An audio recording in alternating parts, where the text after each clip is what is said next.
Story 1. I begged my ex-husband to take me back, but he said he couldn't because I broke him.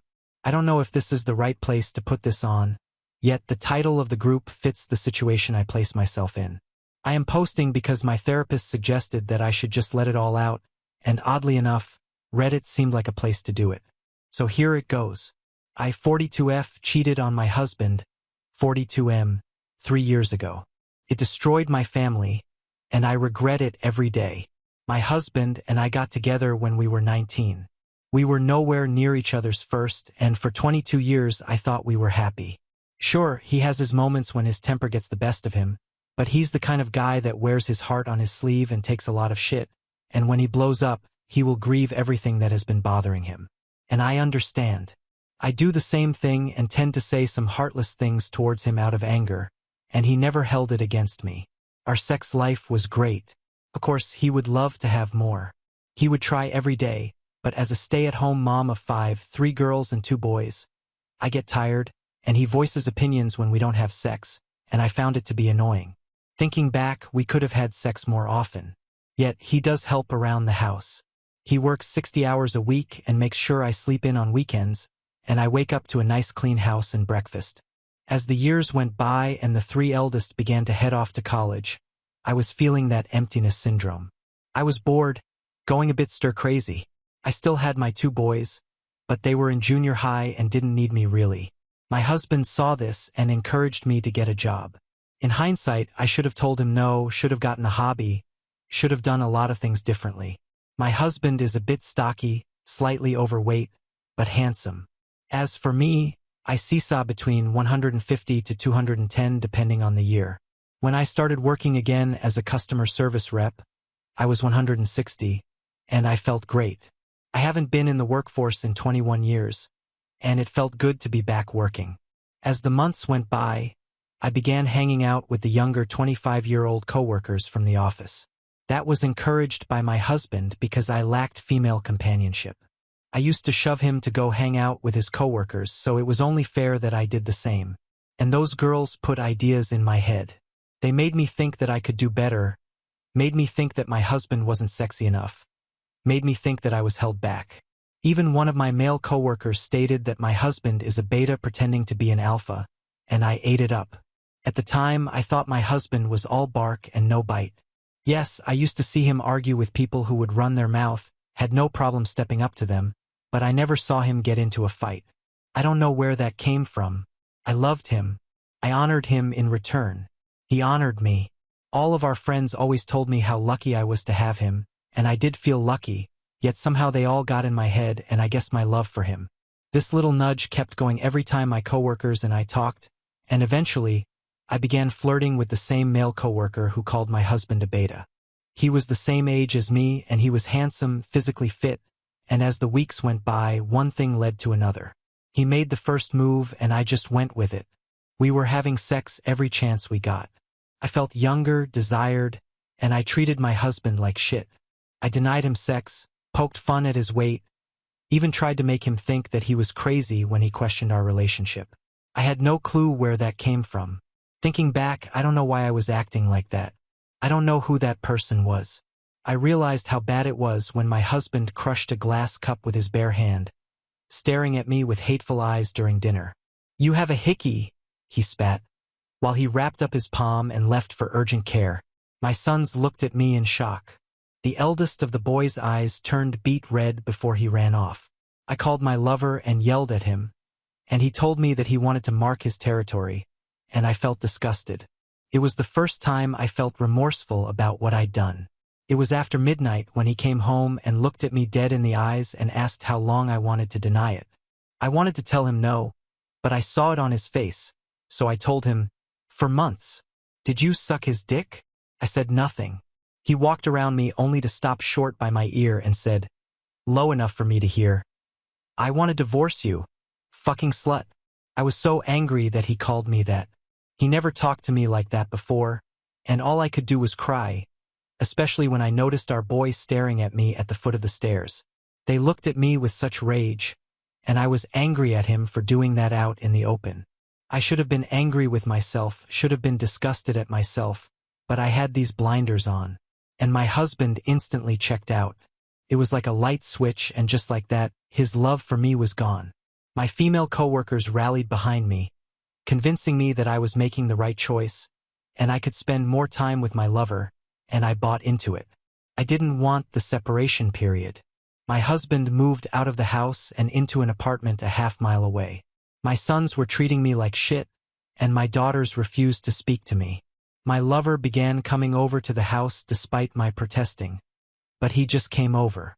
This infuriated my children, and he refused to leave. The first time my ex came over to pick up the boys, my lover was more physically fit than my ex, but he just smiled at my lover. "Not yet," was what he told him with a smile. Not yet, but soon. When they left, I was so angry at my lover. I told him that what he did was uncalled for, and he just ignored me, only to yell at me when he had enough, and it scared me. My lover soon began to tell me what to eat, what to wear, making these hurtful comments when no one was listening, and I let it happen. When the divorce got finalized, we negotiated 50-50 straight down with a payment plan to buy his half of the house. We had shared custody, but the boys wanted to live with him. I haven't seen my eldest daughters in a long time. They don't return my phone calls. I only found out one of them was in a serious relationship when he mentioned it. It was surreal when it happened. Watching him sign the papers caused so much pain in my chest. When he took his ring off and placed it on the paper, I felt the ball in my throat, and when he left, I realized I never apologized to him. I grabbed the pen and just stared at the ring. At that moment, I realized how much I fucked up. I destroyed my marriage, my relationship with my children, and I think I was in an abusive relationship, and I just cried. Couldn't breathe. I was too incoherent, but eventually I signed it. A week after my divorce was when my lover hit me for the first time. I was telling him about my day, and I bumped into the nightstand and knocked over his phone.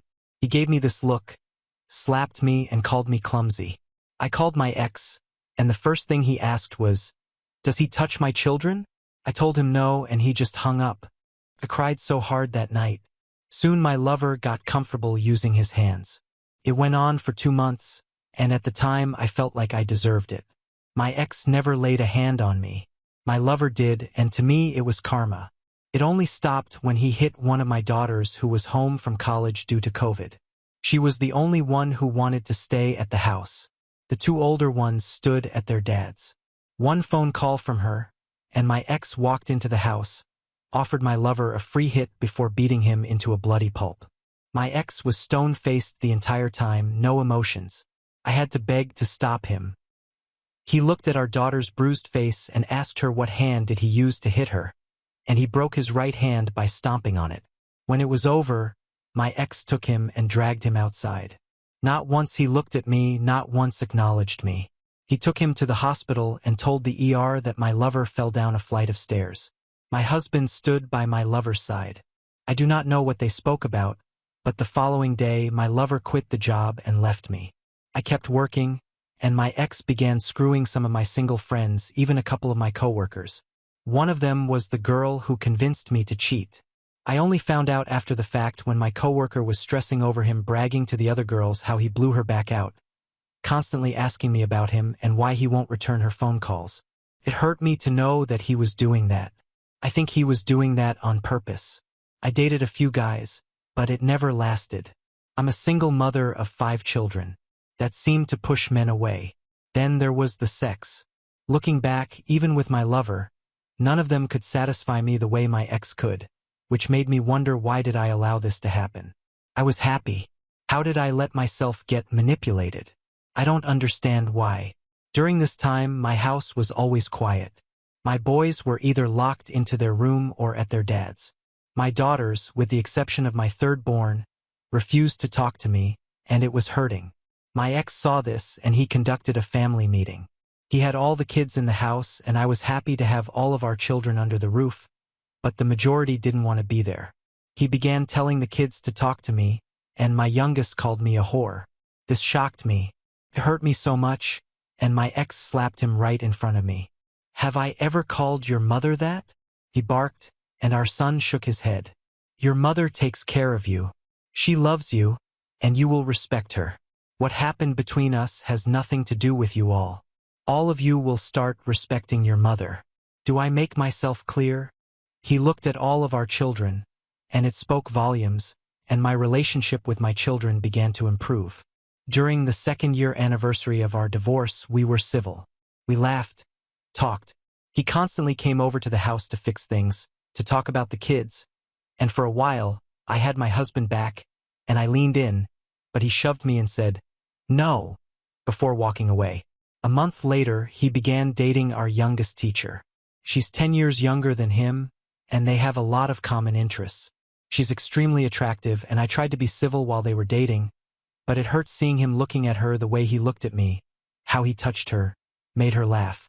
She was the center of his attention, and I understood why people envied us, why they kept telling me how lucky I was, that devotion. Why I never noticed it. I had my nervous breakdown when I heard that they were expecting and they were getting married.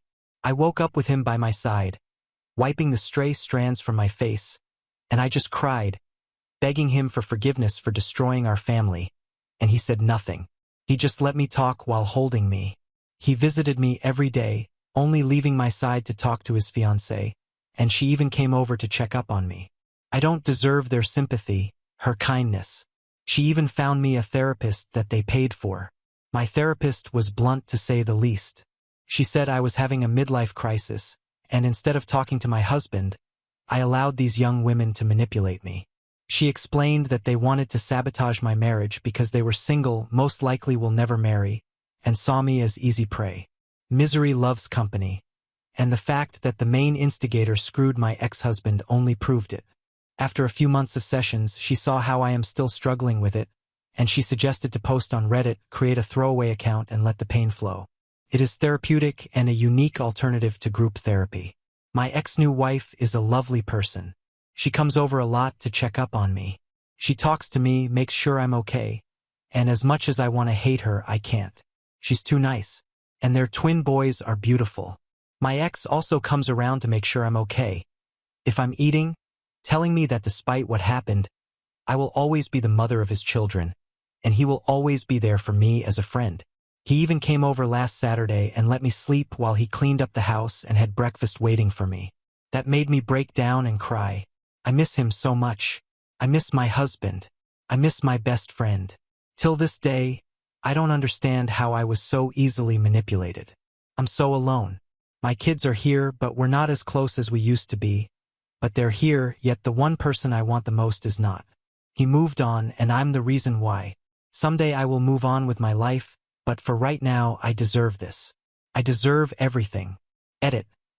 I spoke to someone in the messages, and I wanted to set the matter straight. I wanted to talk about what my ex went through, but I felt like it wasn't my place to talk about his pain. I tried to make amends countless times, but he wanted nothing to with me. It didn't help that my AP didn't want to leave me alone.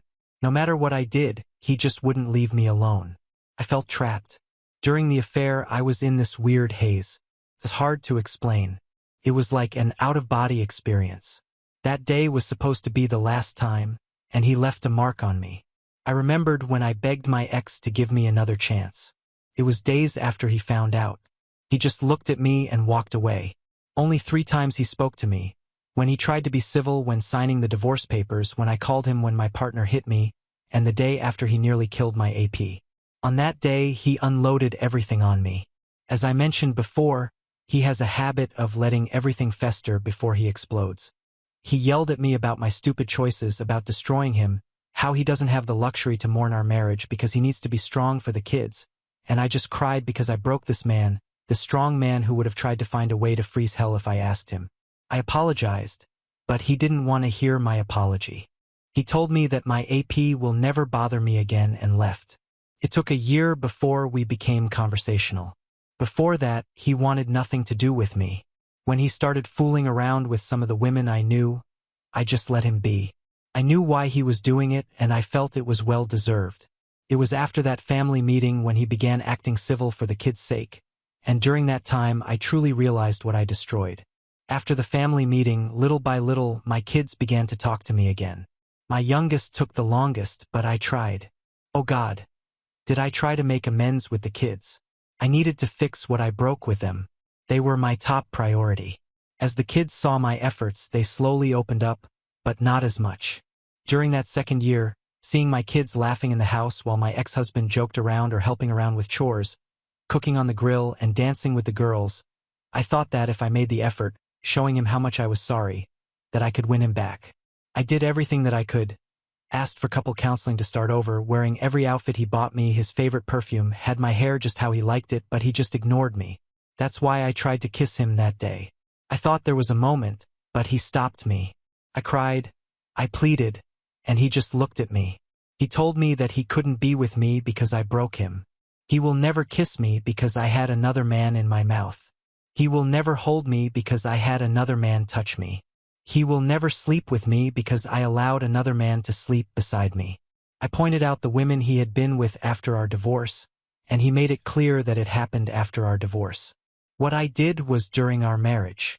Your body and heart belongs to me just like my body and heart belongs to you, and you destroyed that. I'm trying to just be his friend, but it's hard. I've been married to this man for over 20 years, and I ruined it in 6 months. For what? A midlife crisis? For my desperate need for female friends? An urge to want to fit in? I look back, and I do not know who that person was. Everything was out of character for me. My third-born understood, and if it wasn't for her being there for me, I would have ended my life. She kept me sane, kept me safe. I had no idea she was home that day. Usually, the abuse happens when the kids are gone or while we're driving to and from work. I always dread it when they leave, yet I allowed him to do that to me because I felt like I deserved it. That night, I stood up for myself. I told him to leave, and he didn't like that, not one bit. When he hit me and pinned me against the wall, my daughter appeared out of nowhere and jumped on his back. When he hit me again, he flipped her over and backslapped her. I hit him and ran into the garage with my little girl. He was banging on the door, and she called her father. He practically broke through the garage door when my ex arrived, and I had to stop him, otherwise my ex would have killed him. His new wife is a godsend for him. She allowed him to love again, allowed him to be himself again. I didn't want to be a part of his new life, but she insisted. She was also in an abusive relationship before meeting my husband. She wanted no animosities, and trust me, she made it clear that she has claws and is not afraid to use them if I overstep. My children adore her.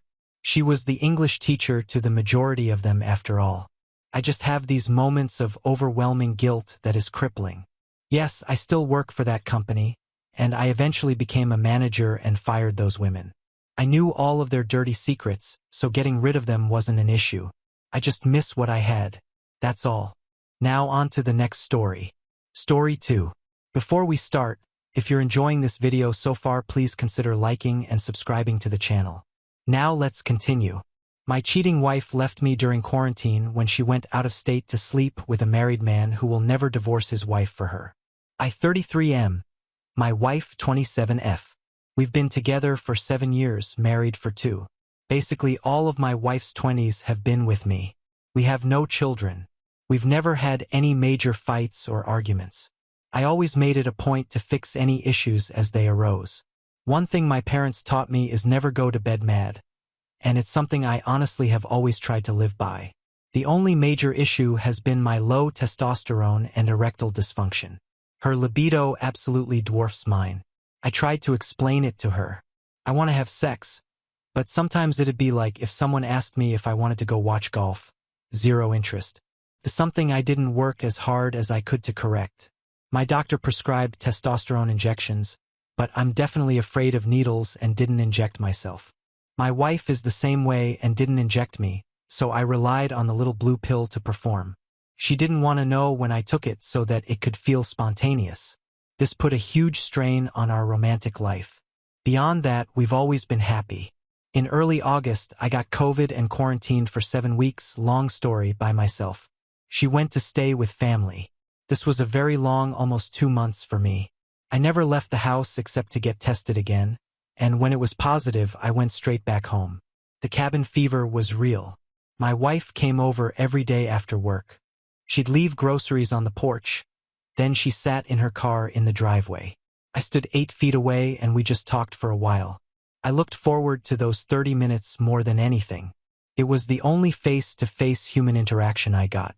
One day we had a fight about the electric bill. She told me I was using too much and needed to be careful since I was out of work and not getting paid, money was tight. This made me irrationally angry. I knew what she was spending money on. Clothes, going shopping, out to eat with friends and family. None of this bothered me. I knew she needed things while she was away from home, and we had more than enough money to afford the occasional dining out trip.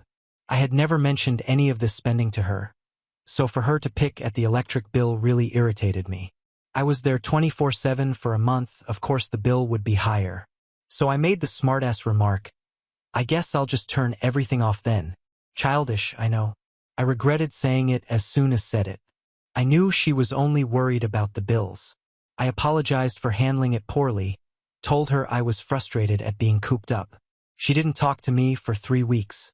Didn't bring food, didn't text to ask how I was feeling, didn't answer my texts, nothing. When I finally tested negative, I texted her and told her we needed to talk, that I was negative and she could come home. She told me she was visiting a female friend out of state and we'd talk when she got back. We talked a week later. She told me she wasn't coming home. She said she doesn't love me anymore and it was over. Boom, just like that, out of the blue. She said I didn't speak her love language, that she needed physical touch, and she just fell out of love with me. I had no idea what love languages were, and I assumed her need for physical touch was referring to my erectile dysfunction.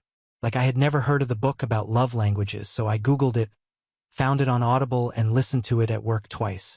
As an aside, I cannot recommend this book enough if you are in a relationship, thinking about starting a relationship, or even if you're single.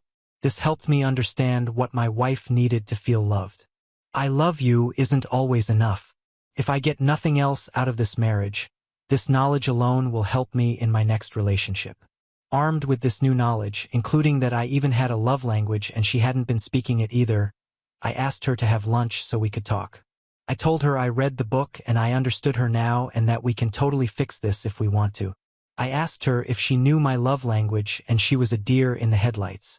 She hadn't expected me to ask that question. I drove home my point that neither of us has been taking care of each other's needs, and if we both truly wanted to start doing that, our marriage could be saved. Nope. She said she felt no romantic feelings for me anymore. We'd make great friends, but it is over. I was crushed. Out during my quarantine, my wife mentioned to me how she and a male mutual friend, someone I've worked with and known for 12 years, had started walking together to lose weight. I honestly thought absolutely nothing of it. He's married with kids. My wife and him went through training at work together years ago and bonded. They've been friends for several years now. I know all of you know where this is going. At the time I had no concerns at all, but in hindsight, the red flag should have been smacking me upside the head. A week or so after our last talk, my wife came to the house to get a few things and asked if we could go for a drive. She was feeling down and wanted to talk, so I of course agreed. Then she told me she was hurt because her friend's wife wouldn't let him hang out with her anymore. Alarm bells started ringing. I asked her why she wouldn't let them see each other, and she said because she thought they were having an affair. I asked her if they were, and she said no, they've never done anything. I asked her why the wife would think they were having an affair, and she said it was because they spent 5 or 6 days a week together since the start of my quarantine. My wife even bought their kids presents when she was out of state visiting her friend. The other woman promptly threw them away. Then she told me to my face, "He just makes my life so full." It was a total gut punch. My wife telling me without shame or hesitation that another man makes her life full. I told her she needed to level with me and tell me whether or not she saw him as more than a friend, and she said that doesn't matter. That should have been the end of it for me, but this woman is my wife and I felt that I had to try and save our marriage all the way up until it's officially over. We didn't talk much about our relationship for a while, though we did hang out more frequently. In the back of my mind, I knew the only reason she was spending more time with me was because the other man's wife wouldn't let them see each other anymore. The other wife found me on Facebook and called me, told me what she knew and asked if I knew anything. She told me she left a recorder in his truck and had a recording of them at least making out, maybe more, but she could hear movement and they weren't talking. That hurt. She also said her and her husband are going to marriage counseling and they're trying to fix it. It was a good talk. Both of us were hurting. There was no anger or malice toward each other. One night a few weeks ago, my wife was at my house so we could catch up on a show we'd been neglecting. As she was leaving, she said, "I love you," like she always does, and I gave my usual, "I love you more" response.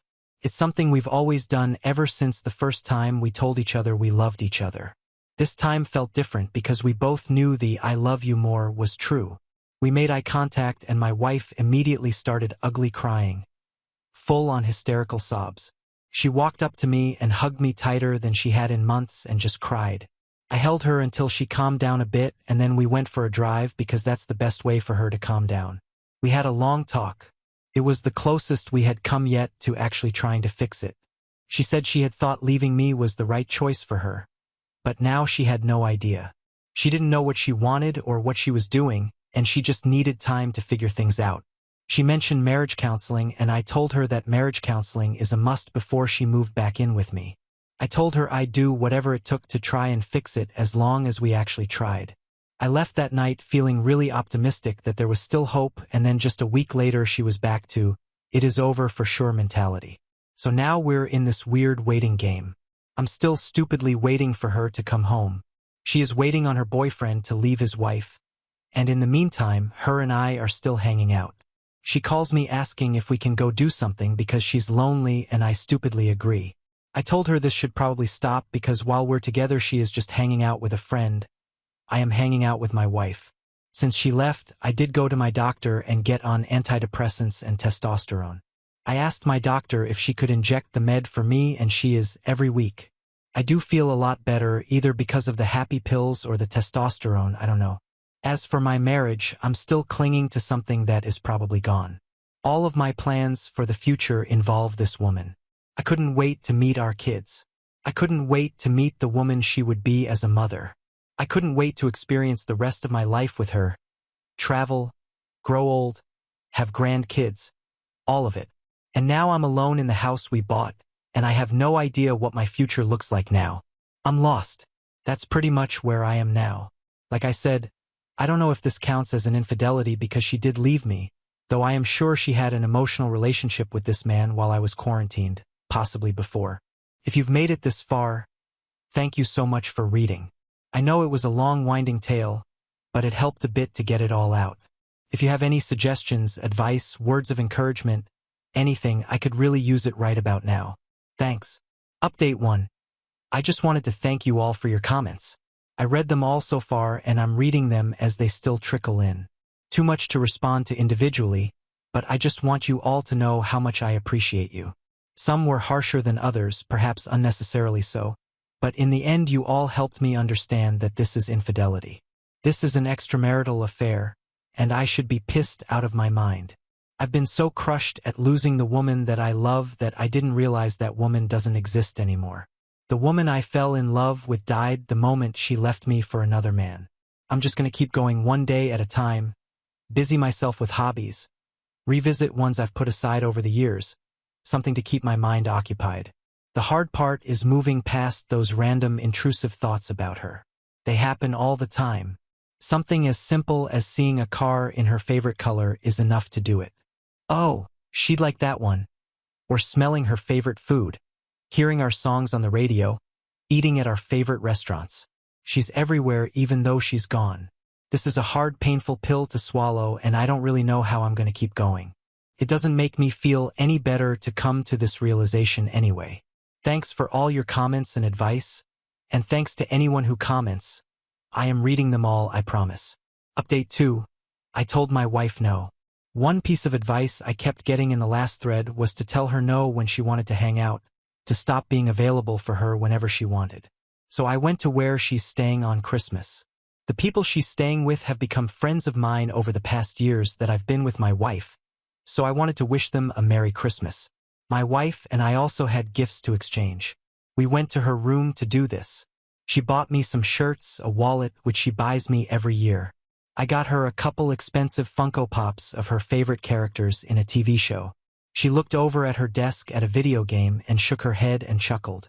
I looked at the game which she bought for herself while I was with her a couple weeks back and asked what she was laughing about. She said, "That isn't the copy I bought for myself." She was basically letting me know what the other man had bought her for Christmas. I was floored by the audacity of it all, like it was some sort of competition. Never mind the fact that each of the pops I got cost as much as the game. She then said she wanted to go for a drive and asked if I wanted to go with her. I said no. She said, "So you're just going to go home and do nothing?" And I said, "Probably play video games." I told her that I didn't think we should hang out anymore, that she already told me what she wanted months ago, and if we're really done then I need to start moving on. She shrugged and said okay in the most dismissive tone she could muster, and that was that. I went home and we haven't spoken since. Just wanted to share this with you guys. I know it's a small thing and I don't feel like I want anything here, but I know this is a necessary step if I'm ever going to dig my way out of this depression I'm in. Edit. I'm going to get in touch with the other man's wife and tell her everything I know so far. I've been doing my best to protect my wife's dignity for whatever reason, and not many people in my life know what's going on between us. They know that my wife left and that's about it for the most part. My struggle with this has been completely alone. Yeah, my friends and family know that she left, but they don't know why. As a husband, I feel obligated to protect my wife, even if it's from her own bad decisions. I don't believe she is doing any of this out of malice towards me. A lot of people here seem to think that what she's doing is being done intentionally to hurt me. Honestly, I feel like when I was under quarantine she spent time with this coworker and developed feelings for him. Of course, none of that matters in the end. What happened happened, and I need to figure out how to move on. Update 3. Hey everyone. It's been 7 months since my last post here. A hard 7 months. I got a lot of great advice in my original 2 posts. Some I followed, some I didn't, and I thought I'd share how everything turned out.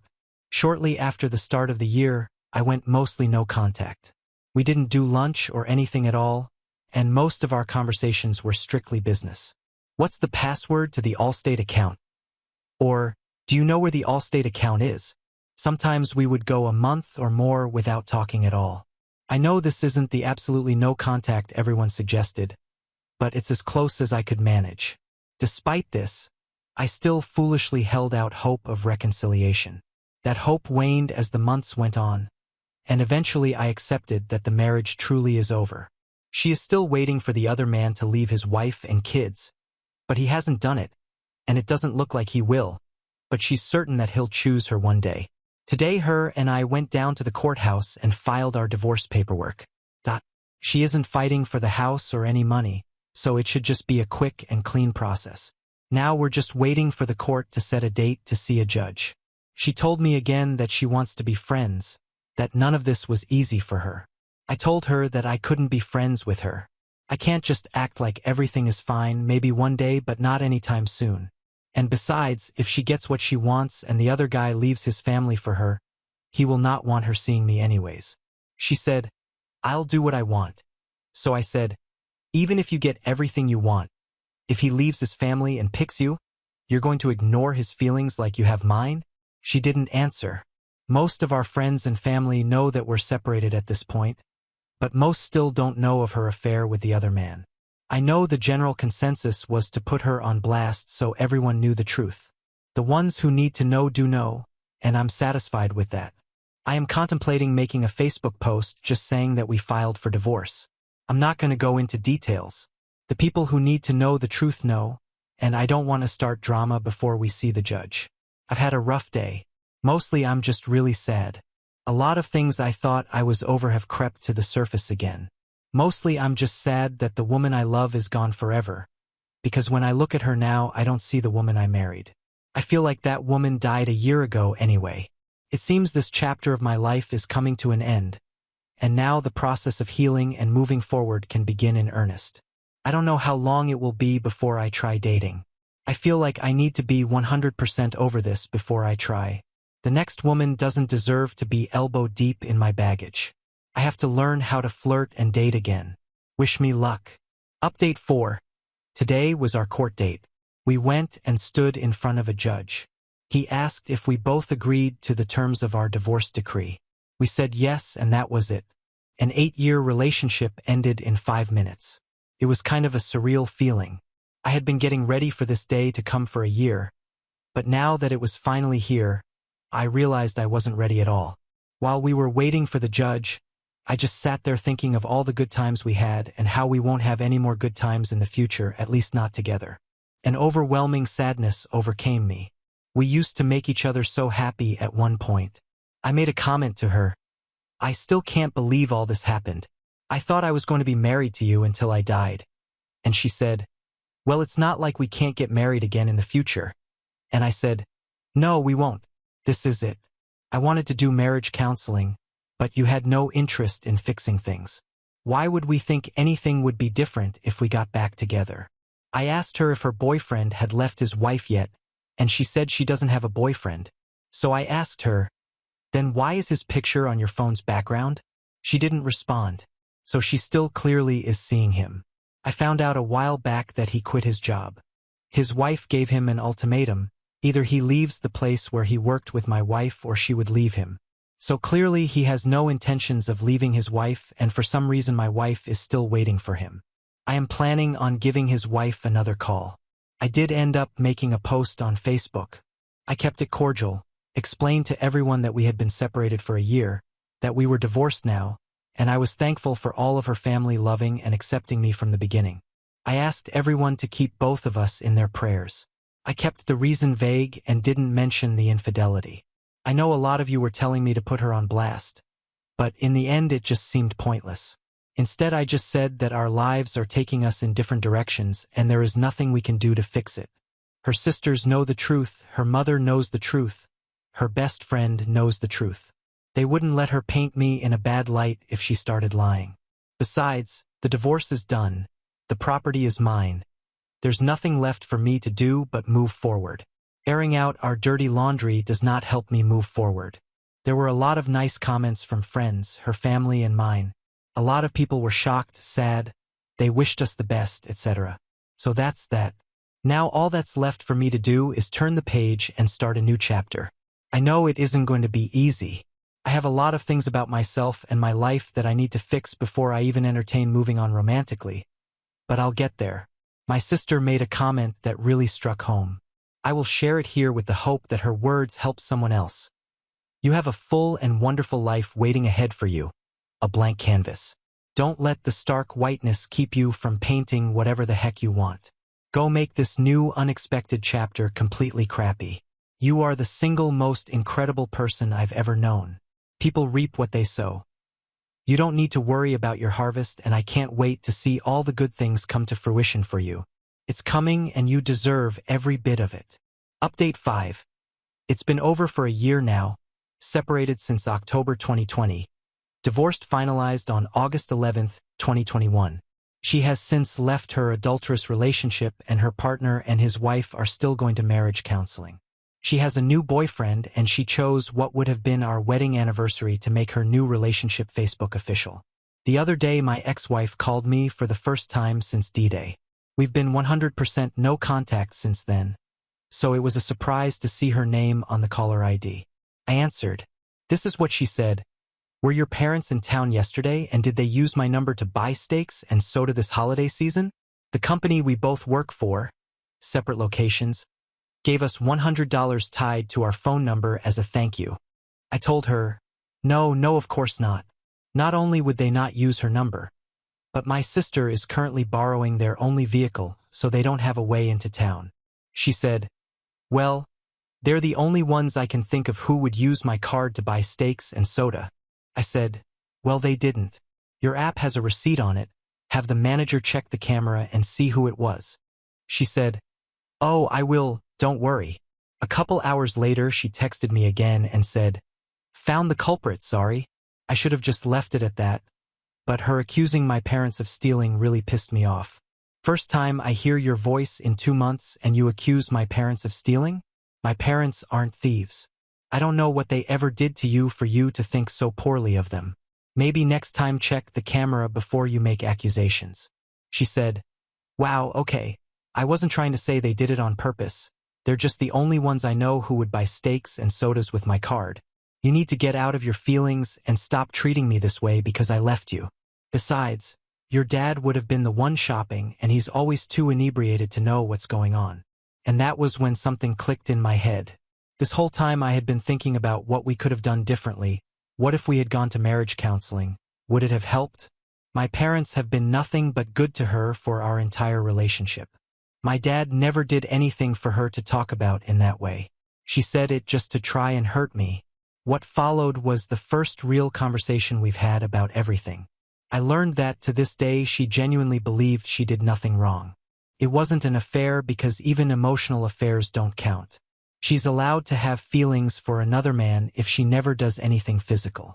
She said that I'm just an angry, bitter, sad man with no drive, and I always have been, and that she couldn't try to fix me for the rest of her lives.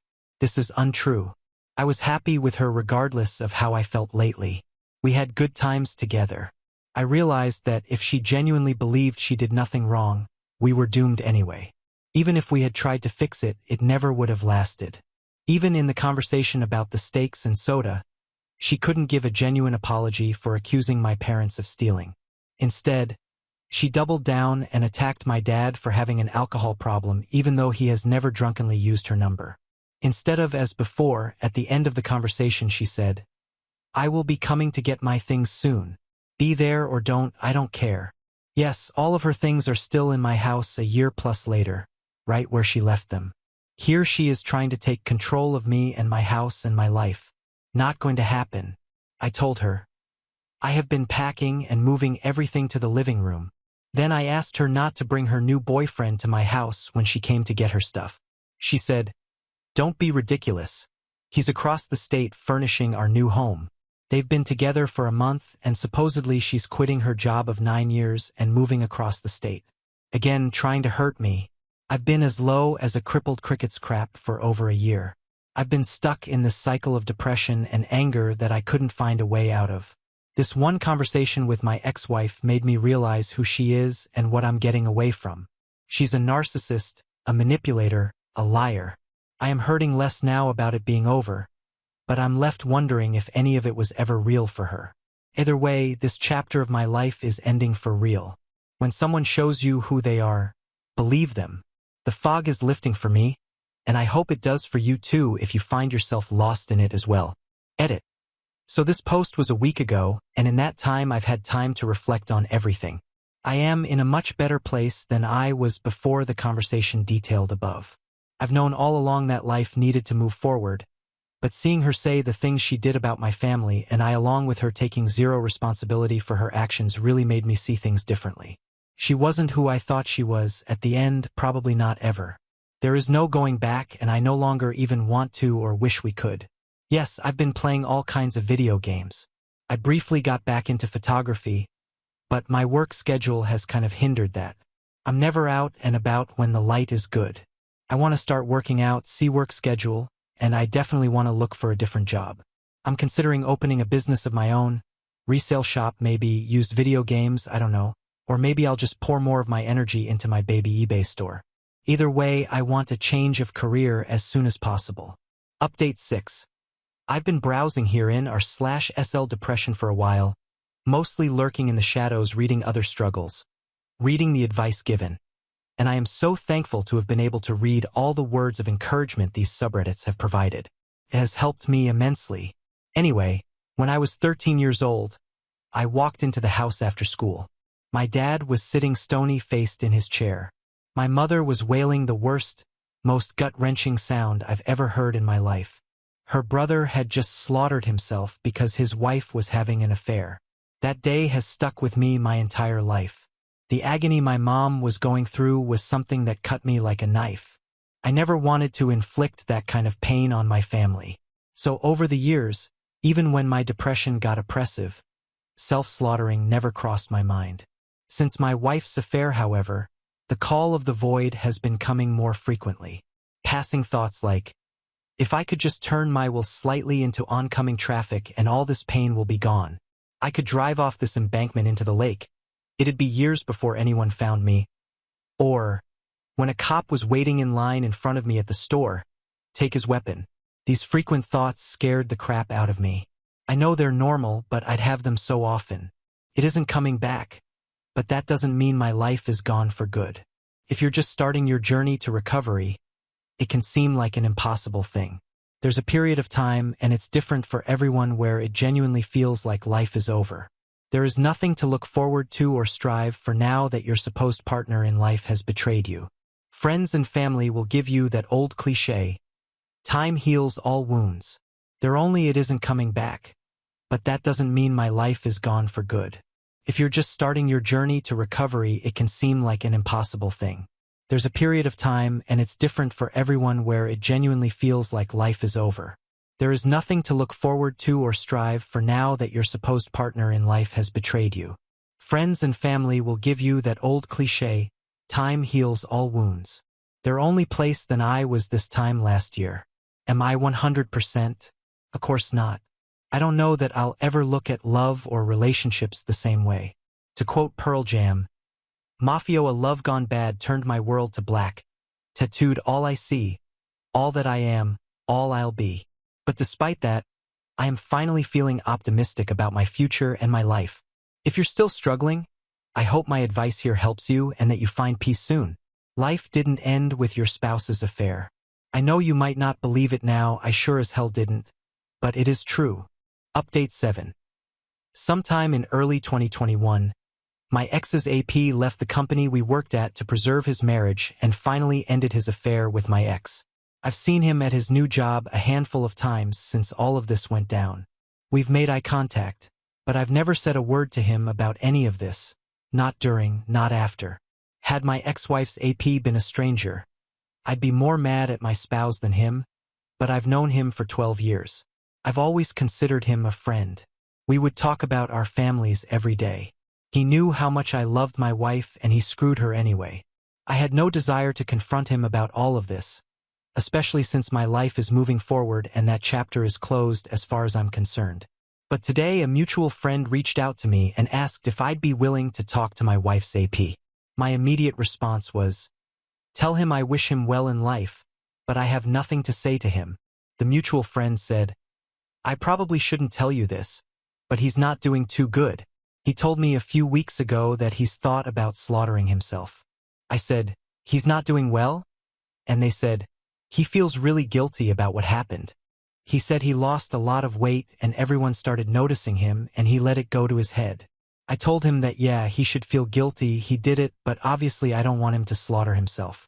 The friend said that my ex's AP just wants to talk to figure out if the stories she told him were true. Compare notes, basically. I said, "What is he trying to imply?" She told him we were separated. He has a phone. We've been friends for over a decade. It would have taken 2 seconds to call or text me to find out before he had sex with her. I told the friend that if the AP needs to talk to me to move past all this and feel better for closure or whatever, then I'll talk to him, but our friendship is over forever. I can never have a normal conversation with this guy. Did you catch the game last night? Meanwhile, I'd always be thinking about how he has had sex with the woman I loved. I know he's not 100% to blame, but he played a large part in ending what at the time was the best thing about my life, my marriage. This has forever changed how I will look at love and relationships. I'm not sure what he's going to want from me. Forgiveness? Can't do it, not now at least. I don't know how I'm going to balance my anger with him and my desire to help him if he's truly feeling bad to the point of contemplating self-slaughtering. Then I need to find the words to help him heal. I just don't know if I can. Now on to the next story. Story 3. I ghosted my family and fiancé after what my sister did. I need a little advice on the matter as I don't know what to do anymore. I was 21 when my fiancé asked me to marry him. He was the absolute light of my life. We had known each other since preschool. Our families are very close. He would come and have dinner with us on a daily basis and vice versa. He doesn't have any siblings, but I have 2 older sisters, which is very important as he was also very close with them. We grew up together. When we started dating, I don't think our parents stopped celebrating for weeks. He helped me deal with a lot of my anxiety, and even when I gained a little weight and my mother berated me saying he was going to leave me, he told her off and said he loved me for who I was, not for what I looked like, even though he claimed I was the most beautiful girl in the world to him. We were only engaged for 6 months before the incident. My middle oldest sister, let's call her Nikki, was a very cold person. She never showed any affection. She only ever opened up to my fiancé as she said she saw him as a brother, and he also helped her through a lot of her dark times. such as battling drug addictions and breaking the law. She and I never saw eye to eye. I loved her dearly because she was my sister but didn't like her as a person. Out of the blue, she tells me she wants to take me clubbing as we had never been together before, and she felt bad that she was so distant to me. I agreed, and that night we went out clubbing. Clubbing wasn't really my style, but once I had a few drinks, I loosened up a little and began having fun. The night was going smoothly until Nikki spotted a guy across the room whom she claimed she wanted to climb like a tree. She walked over to him, and within a few minutes, she was back, and she had a sour expression on her face. I asked her what was up, but she never said anything. I kept pressing because I didn't want our night to be ruined. She then told me the guy didn't want her number, but he wanted mine instead. I told her he was a loser and there were plenty of guys around who would kill to be with a girl like her. She didn't budge though. She told me she needed to use the restroom, and then we would leave. I waited for over an hour. During this time, I was sipping on a lot of different cocktails. I then started feeling really dizzy and lightheaded. I figured I'd just cab at home as I was certain Nikki had left.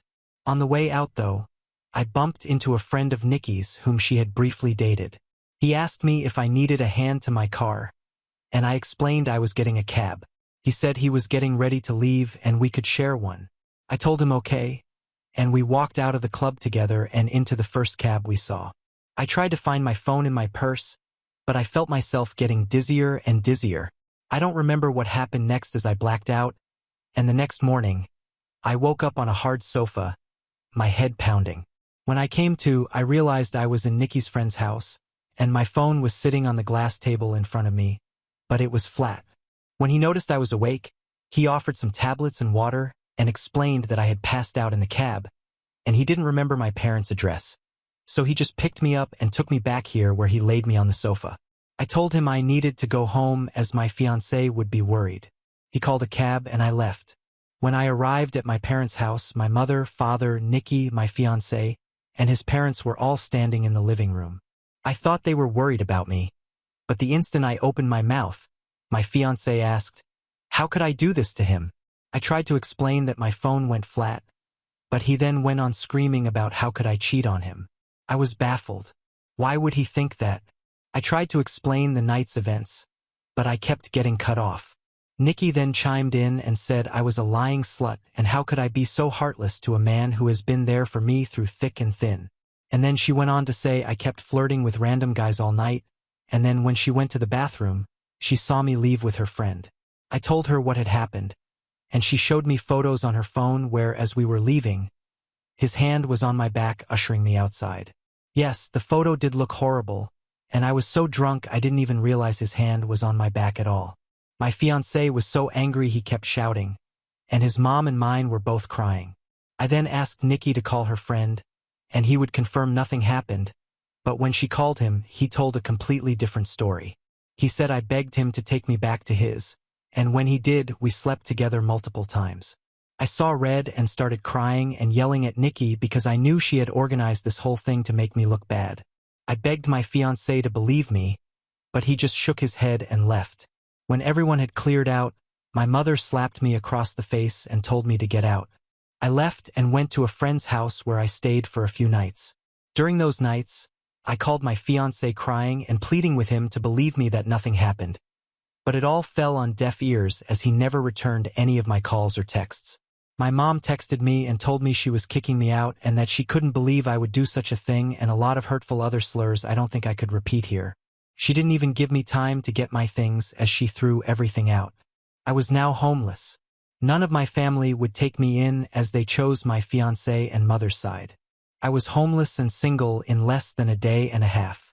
My entire world had been taken away because of Nikki's lies. Now for weeks, I tried everything to get my fiancé back and my family. The limit for me, though, was when Christmas time had come and I went over to my mother's house to try and reconcile. I was sleeping from couch to couch during this time. When I got to my parents' house, I knocked on the door, but no one answered. My friend then called me and told me she just saw on Facebook that my family were in another state celebrating Christmas, and they had posted pictures online. Everyone was there. My sisters, parents, grandparents, and even my fiancé and his family. When I myself saw the photos, I couldn't stop crying as they all looked so happy. I cried for days and days before deciding to block them all. I even returned my engagement ring. My friend knew someone a couple hours away who was looking for some help in his restaurant, and he even had living arrangements above where he worked so I could get rent at a cheap price and work at the same time. I wanted to start over with my life as it hurt me that no one took my side and they all left me to fend for myself. I was able to move pretty quickly and was doing well. The apartment was tiny, and I had to work 10+ hours almost every day, but I was able to save a lot of money. I am not living in the apartment anymore. I was able to rent a much nicer condo, but I am still working at the restaurant as assistant manager now. It has been roughly 2 years since I left and have not spoken to any of my family. I have no idea what is going on with them until I got a knock on my door. It was my ex-fiancé. I was shocked to say the least. All these feelings came rushing back, and all I wanted to do was jump into his arms. But then I remembered the pain I had felt and tried to slam the door in his face, but he stopped it and asked that I let him explain. He said that Nikki had gotten married, and she had confessed that she lied about the situation because she had found someone she loved so much and realized what a horrible thing she had done. I asked him how he found me, and he said my friend told him. My entire family had been trying to get in touch with me and want to see me. I told him I needed time to see if I even wanted to have them in my life. He left, and I have been a mess since. I don't know what to do. I know I will never ever forgive Nikki. She could rot for all I cared. But it's hard because my other family and fiancé didn't know she was lying. But I also felt like they abandoned me too quickly without letting me explain my side. I don't know if I should forgive them. Any advice would be much helpful. Thank you for taking the time to read. Update. Wow guys, I don't even know where to begin. I am honestly so grateful for all the support, advice, beautiful messages, and awards you guys have gifted. I wish I could personally thank each and every one of you, and I did try my best to reply to every message. You guys are honestly so amazing, and I cried reading all the comments. My heart has never been so touched with the amount of love and support I got on this post, and I am so sorry if it took too long to post an update. I was honestly in so much shock. I didn't know how to cope with it, so I never got back to my ex. I didn't know what to do, but eventually he must have given my phone number to my parents as they texted asking to meet up. I never replied and was planning on organizing a Zoom meeting but didn't need to as they also showed up at my door. Well, my father did. When I answered the door and saw him standing there, I ended up throwing up, which he insisted on cleaning. When he was done, we sat down, and I just bursted in tears. My emotions were all over the place, and my father has worn the same cologne for a really long time, so when I smelt it, it just brought back all these memories. He tried to hug me, but I pushed him away and asked what he was doing here. He went on to explain he and my mother are getting a divorce. He said he begged my mother to get in touch with me the minute I left, but she refused and said I was acting like a baby, and if I wanted to leave them after doing something so horrible, then I could do things on my own from then on. I asked him how long did it take them to notice I was gone. He said they arrived back home after New Year's Eve and were planning on inviting me over so we could talk. That's when they got in touch with my friend, and she told him I left and she didn't know where I was. I asked him why didn't he listen to my side of the story and why did they throw me away so easily. He just started crying. He said he never meant for things to get so out of hand, and he wishes more than anything he could take it all back. I said when they found out Nikki was taking drugs and had dropped out of HS, they didn't throw her away. Instead, we all went on a holiday so she could focus on things besides drugs, and during that trip, she got hooked on alcohol and each time they defended her over and over. He said he had no idea my mother was going to kick me out. He thought it was going to be for a few days, but then they decided last minute to spend Christmas out of state. My mother apparently promised him I would be allowed back home after they got back. I said she threw away all my stuff, but he said everything was still there and she lied about that. I asked him what has happened to Nikki, and he said she is dead to him. He wants nothing to do with her, but my mother has been crying to him asking to forgive Nikki as she is not well, and they had already lost one daughter, they cannot lose two. He blocked my mother and Nikki and has been on my ex's case about finding me. My ex caved, and when my dad said he blocked my mother and Nikki and told him where I lived, I asked that he never show up again unless I give him permission, and he agreed. He asked what would happen now, and I said I really don't know and that he hurt me really bad. I then just went into detail about how much he hurt me and what it felt like seeing them so happy without me and hard it is has been. We were both crying by the end of it, but I was really glad I got it all out. Felt like a huge weight had been lifted off my shoulders. My dad then said he knew a few places around the area and would help get me a better apartment, and he said he would help get a better job, but I told him I wouldn't be leaving this job as my boss helped me out so much and I wanted to repay him at all costs. I said I didn't want him to do anything for me, but I said I do want to reconcile, but it has to be on my own terms, and it is going to take a very, very long time to trust him again, and I may never trust him again. He said he would do anything to make up for what he did. I asked him why Nikki did this and if she said anything about it. Well, she said she thought my ex deserved better than me, and she wanted to see him happy because he was making too many sacrifices in the relationship. She loved him like a brother and wanted to break the engagement off, so that night she asked her friend to come and escort me out of the club so she could get photos and to take me home so her plan could work. She said nothing sexual happened. I went to sleep on the sofa, and that was it.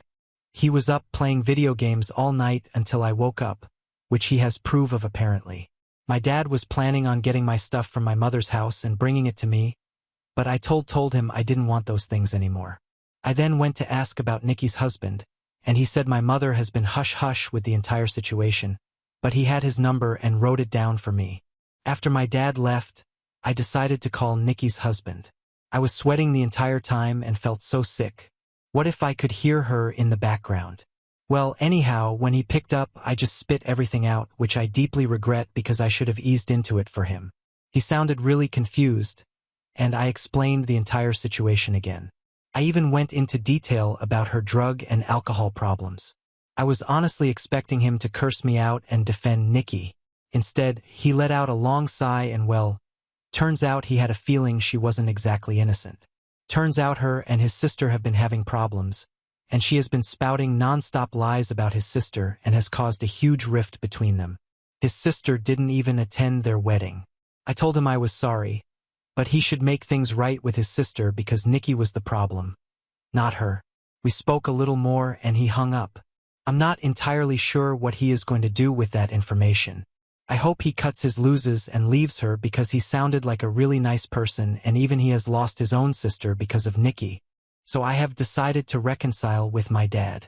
My mother has always run the show their entire marriage, so the fact he is putting his foot down and divorcing her and going and see with Nikki shows he is serious about wanting to make amends.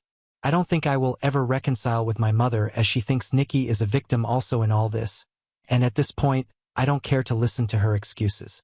If she reaches out and we talk, I will update the post again. For my ex, I haven't had the time to meet with him and talk, though my dad mentioned he wanted to come with my dad, but he told him I would be too overwhelmed if both were there, and seeing them separated will help make clear decisions. He also mentioned my ex was arrested for assaulting Nikki's friend who lied about the entire situation. He was being charged, but the charges were dropped a few days later. I will update the post again when I have time to speak to my ex. Thank you guys for your being so patient and so caring and just amazing. Now on to the next story. Story 4. Daughter is angry. I wanted her to forgive her stepsister for stealing her boyfriend, but daughter cuts ties. Daughter now pregnant. I am upset about being excluded. I am new on Reddit, so for some background and context, I, 54F, have one daughter, Ella, 28F, with my ex, Dylan, 57M. Dylan and I amicably divorced when Ella was only 4 years old. A few years later, I married my now husband, Jack, 55M. He was a single dad of 2 kids, Jason, 25M, and Sophie, 27F.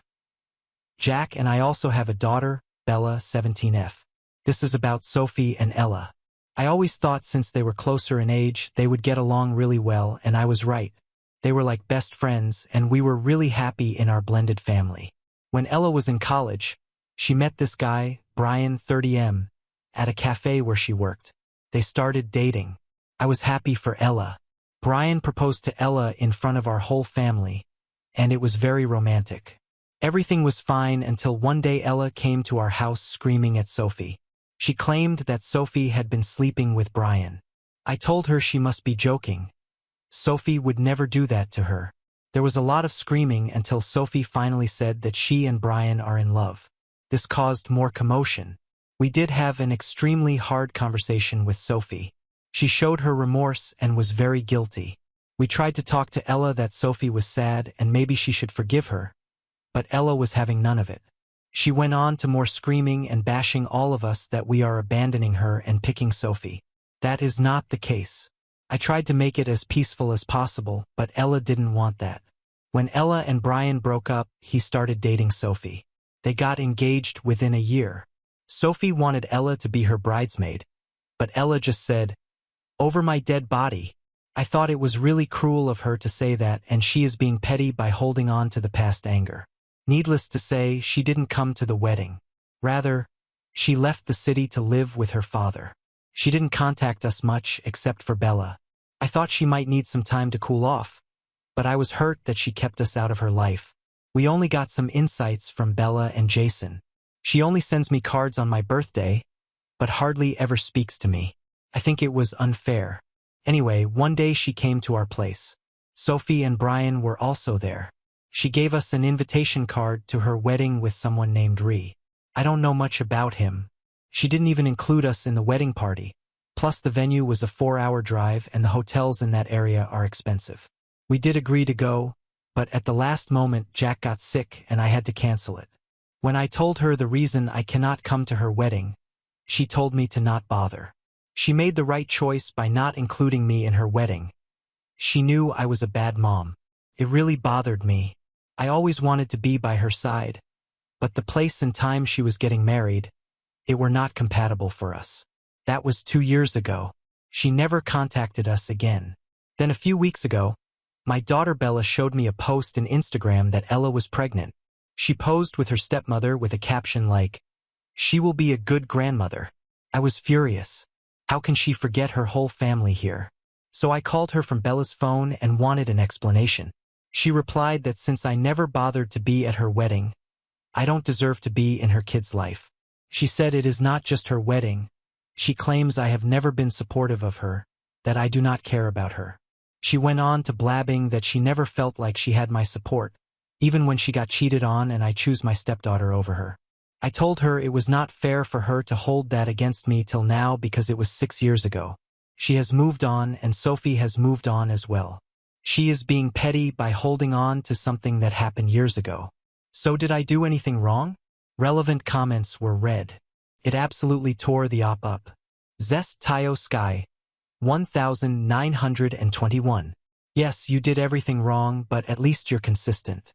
But I don't think you need to worry about Ella because there's nothing you can do or are willing to do to fix your relationship with her. So focus on your lovely stepdaughter and stepson because that's your family now. Just in case you are wondering though, I have a scenario for you. If it had been reversed and it was Ella who lied and slept with Sophie's boyfriend, let's call him Brian, but she was very sad, would you have told Sophie to suck it up and forgive her? And would she have not? Not sure that's even valid since someone who sleeps with her sister's boyfriend and lies about it is capable of feeling hurt or betrayal, but it's how you view and value each of them here that I'm wondering. Ice Queen 98547. Get a grip, lady. You have lost your daughter due to your own chain of actions/inactions. Unless you do some seriously genuine, holy I made a bunch of shitty decisions and good God I'm sorry action, you will never have a chance at redemption. Your stepdaughter is in the wrong. You are in the wrong.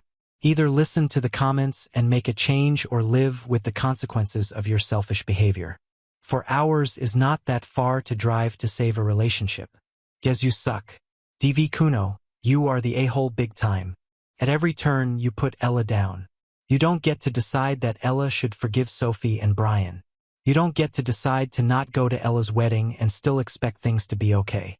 You don't get to expect a relationship with Ella's child or any future children she has when all you've ever done is tear her down. Ella had an entire future planned out at one point, and it all blew up in her face because her ex and stepsister betrayed her, and you couldn't even find it in yourself to comfort her, then just expected her to forgive Sophie so you could continue playing happy family. If I was Ella, I also would have gone NC with you. More info. I didn't forgive Sophie at all. We did tell her that what she did was wrong. She was begging Ella for her forgiveness, and also Sophie is my stepdaughter. Did you all really think it would be wise to abandon her just for one mistake? And I know Ella was hurt. I acknowledged that, But I didn't take Sophie's side. I just wanted both of my daughters to have a common ground. What I am trying to say is, isn't it time for her to move on? She cannot hold a grudge against us her entire life. Sophie is happy with Brian, and I am sure Ella is happy with Ree. It worked out for her, so why is it fair for her to hold a grudge against us? Also, I didn't abandon Ella. She willingly distanced herself from us. She cut off contact with us, and no, I did not choose my stepdaughter over her. I love both of them equally. If I was in Ella's place, I would have at least attended Sophie's wedding and not leave the town without any short notice. I tried my best, but she was the one who was still cold towards me, and I was devastated because I couldn't go to her wedding. Jack was sick. He couldn't walk properly because he became weak. I would have gone if I could. I sent a gift and told her we will make it up to her. It's not like I intentionally didn't go. Edit. Look, I did not abandon Ella. I tried to be there for her when she and Brian broke up. I went to her place to support her almost every day. I just think it is silly to hold on to something that happened years ago. I get that she didn't want to be a bridesmaid, but she could have attended the wedding. I never pressured her. Yes, I was disappointed, but if she politely declined, I would have never thought it was cruel. And I tried my best to attend her wedding. We booked the hotel too, but Jack got really sick. We did apologize and promised to make it up to her in some ways, but she rejected it. Update 1. Ella's half-sister made a post equals. Hi guys, this is Bella, 17F, the half-sister of Ella. So basically, I am writing this update to clear things out. You see, this whole argument with Ella being pregnant happened 2 months ago. There have been fights and crying on my mom's part. I tried my best to explain to her that what she did was over the line and she cannot expect Ella to be okay with it after she, my mom, hurt her. My mom still insists Ella is being unfair. She thinks every other person would agree with her, lol. So I gave her just that. I've been on Reddit for about 3 years. I have seen how people tear apart people like my mom. So I told her that she should post it anonymously on Reddit about it. I did help her in the steps to make sure she includes everything, but she still left out some parts. I challenged her that nobody thinks she is right after the shit she pulled. It was hilarious to see my mom reacting to the comments.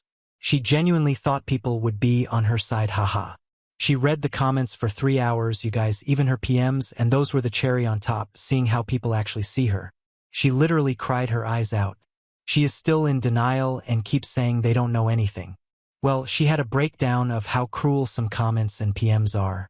My dad came home and saw mom crying and scolded me for airing out our dirty laundry. My mom demanded that I delete the post. Instead, I deleted the Reddit app from her phone, but now I am writing this for you guys. I must say Reddit doesn't disappoint. I've been reading all the comments. They are entertaining. My mom refuses to look at them. She is a lost cause, but I am here to clear things out a bit.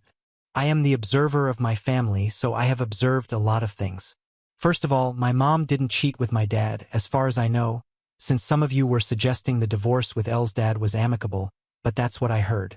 My mom has this weird obsession with having twins. She always wanted twin girls, but that never happened. Since Sophie and Ella are almost the same age, my mom pretended that they are twins. I think she created this whole fantasy in her mind that Ella and Sophie will do everything together and have a matching life.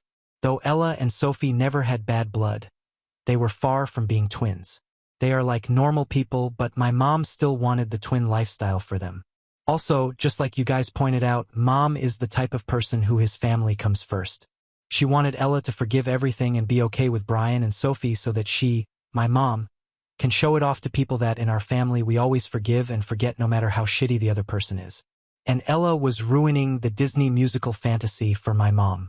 My dad only cared about his bio daughters, though he was never mean to Ella and always loved her.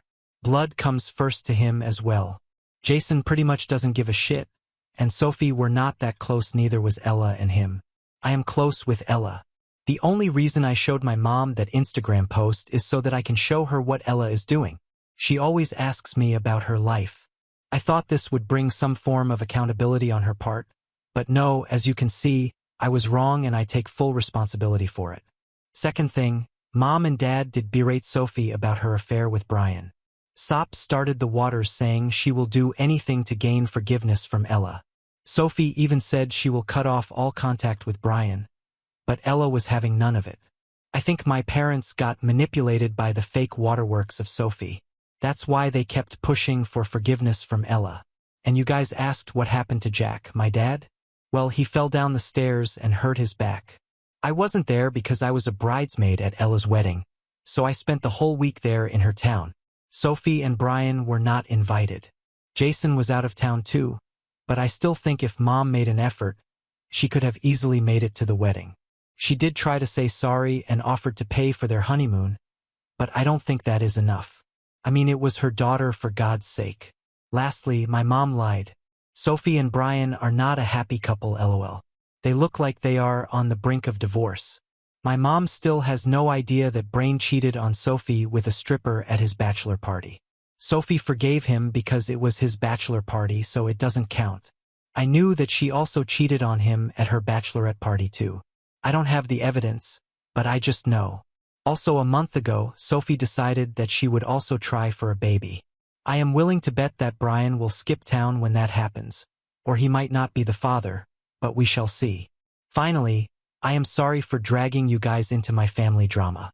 I just wanted Mom to see that she is wrong. She even tried to save her ass by replying, but you guys gave her a new one. I was a little skeptical about posting here because I know a lot of you guys would think this is fake and not give proper replies, and sorry if you felt deceived that someone else coerced Op to make a post. So I being clear once and for all, the first post was made by my mom. This update is being written by me, Bella, the youngest sibling. Extended from Op's comments, the fact that Sophie and Brian's marriage lasted 5 years is astonishing, but it is now hanging by a thread. If anything, Sophie did Ella a favor. I always thought that guy was a bluff. Also, Ella has blocked my mom, Sophie, Brian, and Dad. Her only communication is with me and Jason, so I DK if there will be more drama. But even if she doesn't talk to Mom, I know she cares for her. I lied to Mom that she also blocked me after the fiasco, and besides, I will be 18 in 3 months, and I am planning to move out because I'm applying to college in a different city. About the rest of the family, well, Jason lives in his own world. Just occasional hi and hello. Like I said, they are not very close. Ella and I also talked a lot. I was sad when she left. I was the last person she talked to before she left town. Sophie tried once or twice to reach out, but not much. And Ree is a little older than Ella. He is 34, but a nice guy. Emo, her dad, says she picked right this time. I've only met Ray a handful of times. The way he interacts with Ella says that he truly loves her and cares for her. Now on to the next story. Story 5. Sil banned me from her party and told me I wasn't invited because I'm an outsider. So I told her fiancé about her secret meeting with her ex-BF. Now she's blaming me for ruining her life. So for context, my sister-in-law Eleanor, 28F, and I, 28F, never really got along. We have known each other since our college days, and we used to be friends initially. But after that, we had a fallout and things have been bitter between us since then. However, I did start dating her brother, my husband Carson, 30M, a couple of years after we graduated, and I've been married to him for the past 3 years. So it's not like I have the option to cut her out of my life. There's this weird tension between us anytime we were together at any family gatherings or during the holidays, since we were forced to see each other on such occasions. She would also visit her brother occasionally, but thankfully, my husband understood that we did not get along, and I didn't have to spend more time with her than what was required. That's how we had been dealing with things for the past 5 years, since that's how long we have been together. I have always tried my very best to keep things civil between us, but she would always go out of her way to make weird remarks and try to put me down in front of people, which would really annoy me. And then I would hit back at her and it would turn into a sad little cat fight. It was not as if my husband's family hadn't noticed that, but they had the good sense to ignore it. I had asked Carson to talk to his sister several times, and he had spoken to her, reprimanded her, and whatnot, but it was of no use.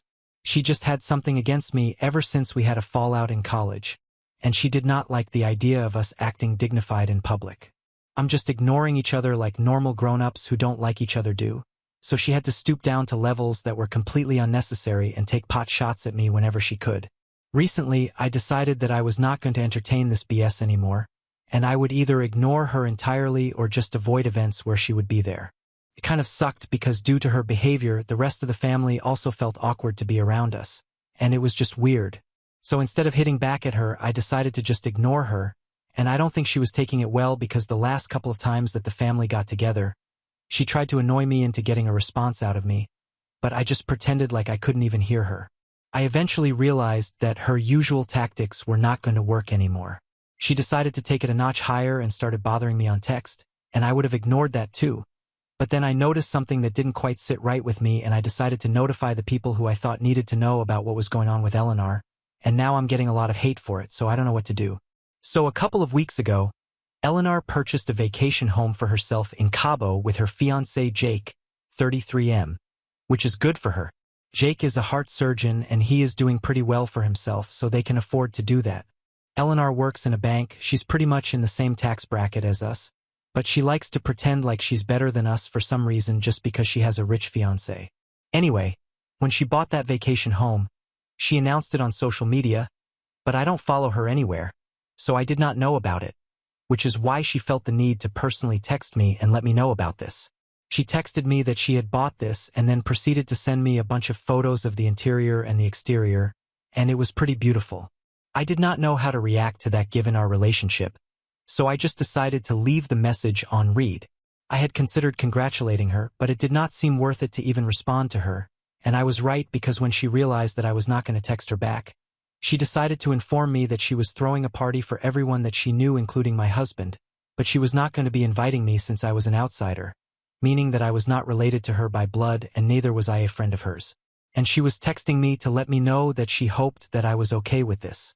She also added that she had sent those photos to me so that I wouldn't feel like I had missed out on an opportunity to witness what a fabulous vacation home looks like. It was all a bunch of pretentious nonsense, and I really don't have time for that, so I just told her that I was fine with it and she couldn't invite whoever she wanted. It did not concern me in the slightest, and then I muted messages from her. Obviously, she invited Carson to the party that she was throwing, but he did not go because I was not invited. When Carson told her that he would not be attending the party, she was a bit upset, and instead of acknowledging the fact that he was obviously going to take my side here because I was his wife and also I was right, she decided to blame me for his absence at the party and texted Carson saying that she was really disappointed that he was choosing to skip her party just because I was not invited. And then she went on to say that I was the person who had a problem with her, so it was unfair of him to treat her like this. It was an obvious lie since I have never tried to mess with her. It's always she who has tried her best to pick on me and get under my skin. Anyway, neither Carson nor I had any time for this drama, and we did not engage with her further.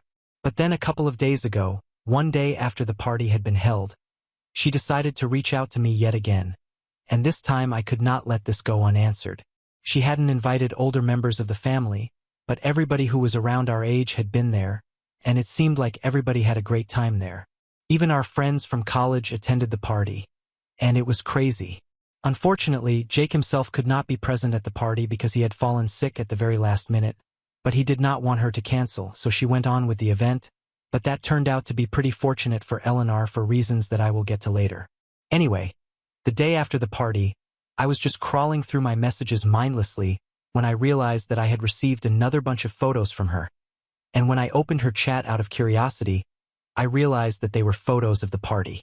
They were all over social media anyway since a lot of our family members had been invited, and I could see that they had posted it on their account as well, and just to be petty, she had sent them to me personally as well.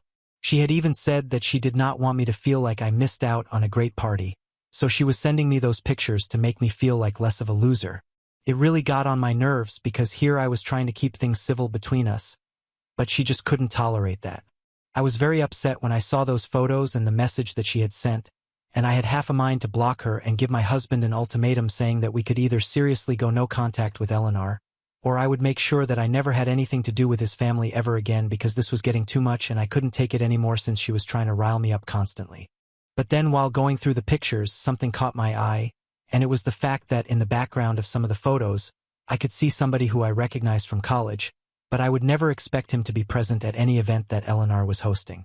So for context, the person that I saw in the background of some of those pictures from the party just so happened to be Eleanor's ex-boyfriend from college, Hank, and they had a very public on and off relationship for almost 5 years, 3 years of college, and then 2 more years after that. After everyone had assumed that they had finally ended things for good. But if he was at her party, clearly that was not the case. I was very confused as to why he was at the party because from what I knew, Jake and Eleanor had been together for almost 3 years now, and she had no reason to still keep in touch with her ex, much less invite him to an event.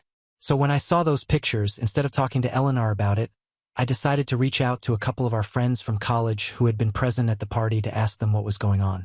And very interestingly, they let me know that nobody had expected him to be there since everyone knew that they had broken up 2 years after college. And since then, neither of them had been in touch with each other. In fact, some people even told me that the reason that Eleanor and Hank had broken up in the first place was because he was not serious enough about the relationship, and they had been having a lot of problems in the last few months of being together due to this. He had cheated on her, and that's why she had broken things off with him permanently. Then 1 year after their breakup, she met Jake, and they have been together since then. When I asked them what had happened at the party, they told me that Eleanor and Hank had seemed close, and she had apparently told everybody that they were just friends now. They were trying to make things right with each other because they wanted to stay on good terms, and they did not want to dredge up the past on purpose. Obviously, nobody bought that since Jake was not even present at the party, and they were pretty sure that this was a last-minute change to the guest list that Eleanor had made once he found out that Jake was not going to be there at the party. And she had just blindly put her trust in a bunch of people whom she had barely even been in touch with for the past couple of years after we had graduated. The only reason nobody said anything about it was because it was none of their business. However, when I started asking about it, nobody kept any secrets from me either.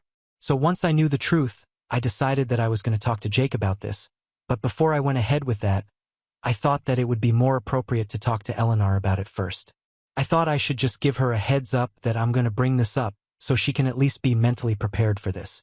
I texted her about it, and I told her that I knew she had invited Hank to the party, and I was just wondering if Jake was aware of their history or even the fact that she had invited him to the event. She seemed shocked and instantly texted back asking me how I knew that since I hadn't even been there at the party.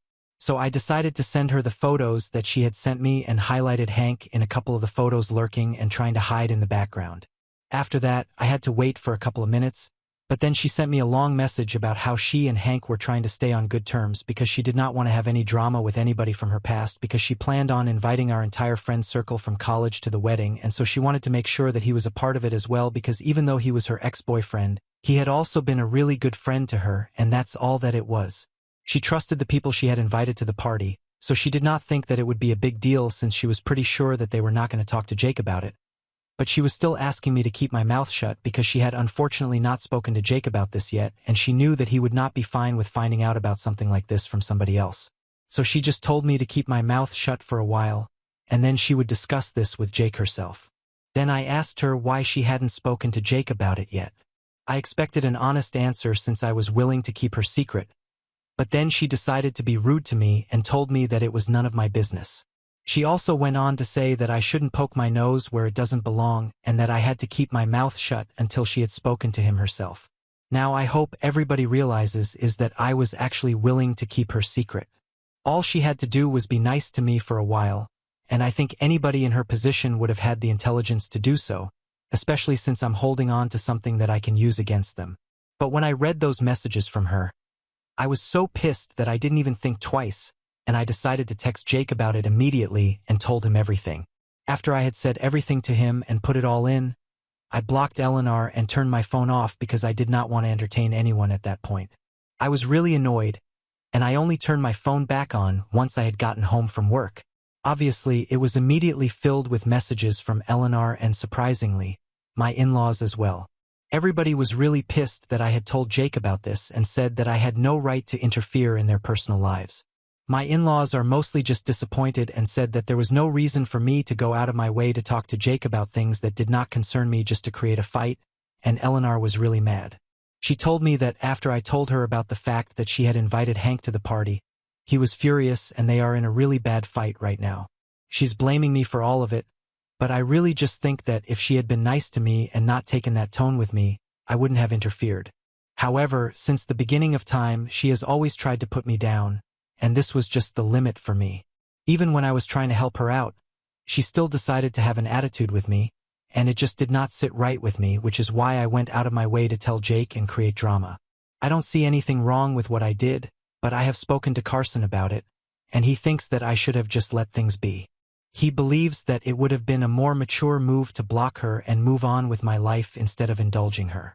He's obviously not speaking to anybody from his family right now because he is on my side, but at the same time, he believes that what I did was completely unnecessary, and even though he does not think I should apologize, he does think that I should at least introspect and acknowledge the fact that it was not needed.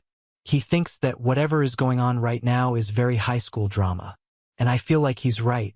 So, IDA for telling my sister-in-law's fiancé say that she had invited her ex-boyfriend to a party that she had hosted? Edit. Hey, so there's been some misunderstanding.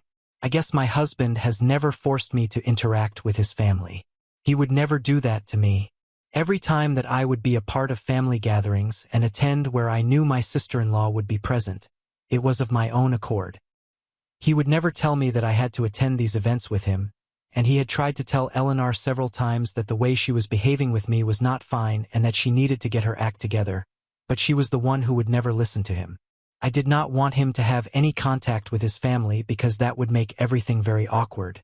So I know a lot of people believe that has not been fair to me and has always taken his sister's side, but that's not the case. I can assure you guys of that because if it was, we wouldn't have been together still. He loves me and always treats me as a priority. So please don't worry about whether I am being treated right in this marriage or not. Update 1. Hey, so I did some introspection and I guess what I did was completely unnecessary, just like Carson had said. But at the same time, I think it was important for Eleanor to realize that she can't just try to walk all over me and expect to get away with it every time. Earlier we would get into cat fights and then I started ignoring her, but nothing works when it comes to her. She just can't stand it until she is able to get a reaction out of somebody, and that reaction needs to be crying or misery because of her. Unfortunately for her, my reaction was not what she wanted because she had expected me to just give up and let her get away with it, but this time I was not going to do that. I explained these things to Carson and he kind of gets where I'm coming from, but it doesn't take away from the fact that whatever is going on, it's still pretty high school. So we have just decided to agree to disagree on this topic because anyway, it's not like I'm going to apologize even if I'm wrong, and that's just because the person that I need to apologize to is not somebody who is worthy of it. It has been a week since I told Jake what had happened at the party, and they are still fighting. From what I know, my in-laws think that I shouldn't have meddled, and that's why Carson and I are not speaking to anybody from his family right now. We are planning on just laying low for a while and then whatever happens, happens. I have blocked Eleanor so she can't text me. And recently, Carson blocked her as well after she decided that she was going to start trying to bother him instead of me. She had been texting him relentlessly trying to get him to turn against me and leave me if that was possible. She was trying to make it seem like this was all my fault, completely glossing over the fact that she was the one who had invited her ex-boyfriend to a party that she was throwing in a vacation home that she had bought with her fiancé. I mean, that's so messed up on so many levels. Anyway, now that Jake knows the truth, which I highly doubt she was going to tell him herself anyway, he can decide for himself whether he wants to spend the rest of his life with somebody like Eleanor. Update 2. So it's been about 12 days since I told Jake about what had happened, and today I finally got to know that he had decided that he was going to put the engagement on hold for now. They're not breaking up, that was made very clear to me and everybody else, but they have decided that they are not going to get married this year like they had initially planned to. They announced this in the family group that had been created but had been silent for quite some time ever since we ended up in a fight. I don't know if it's the call to make, but ultimately it is his choice. Eleanor obviously is very pissed about that because she had been bragging to everyone that she was going to get married this year and then they were going to go on a fabulous honeymoon to the Greek islands, so I guess she's going to have to wait for a little longer for that to happen. We haven't been on speaking terms with her for the last couple of days. But Carson told me that yesterday she had reached out to him through a fake account that she had made to tell him that he was making a mistake by staying with me and that needed to leave me ASAP so that his life could be better. I think she's taking this a little too far because I had only told Jake the truth, but here she is trying to go out of her way and create trouble between Carson and I. Luckily, my husband is not an idiot and he knows that she's just doing this to get under my skin, but I think what she is doing is really unhealthy and weird. It has almost started to feel like she is obsessed with me and can't let me be happy. I'm just hoping that she actually does show up at our doorstep, and then that will give me a reason to get a protective order against her because the way she's acting right now is completely unhinged. I really don't think that anybody would be able to justify this kind of behavior, not even her parents. The next time she tries to do something like this, I'm just telling my in-laws even though I'm not on good terms with them right now. I have tolerated enough of her BS over the years. I can't do that anymore. She is really taking the trouble to create fake accounts and stuff just to bother me. Then it obviously means that she has completely lost it. She's also going around talking crap about me to our friends from college. But that doesn't really bother me because nobody's taking her seriously right now. Speaking of college, I guess it's finally time to tell you guys what actually led to us having a fallout back then, since so many of you have been asking me about it. So back in college, we used to be friends since we were in the same year and in the same department as well. Both of us were majoring in geography, and we had struck up a friendship in the first year, but it had ended by the second year. The reason for that was that while initially we were pretty close, I also started making a lot of other friends, and she became a part of my friend group automatically just by association with me. And then one night, these friends of mine called me up and invited me out for dinner and drinks with them.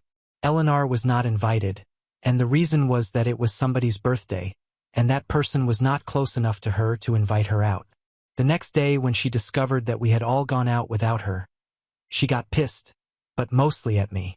She thought that it should have been my duty to call her and invite her out as well since this was her friend circle too.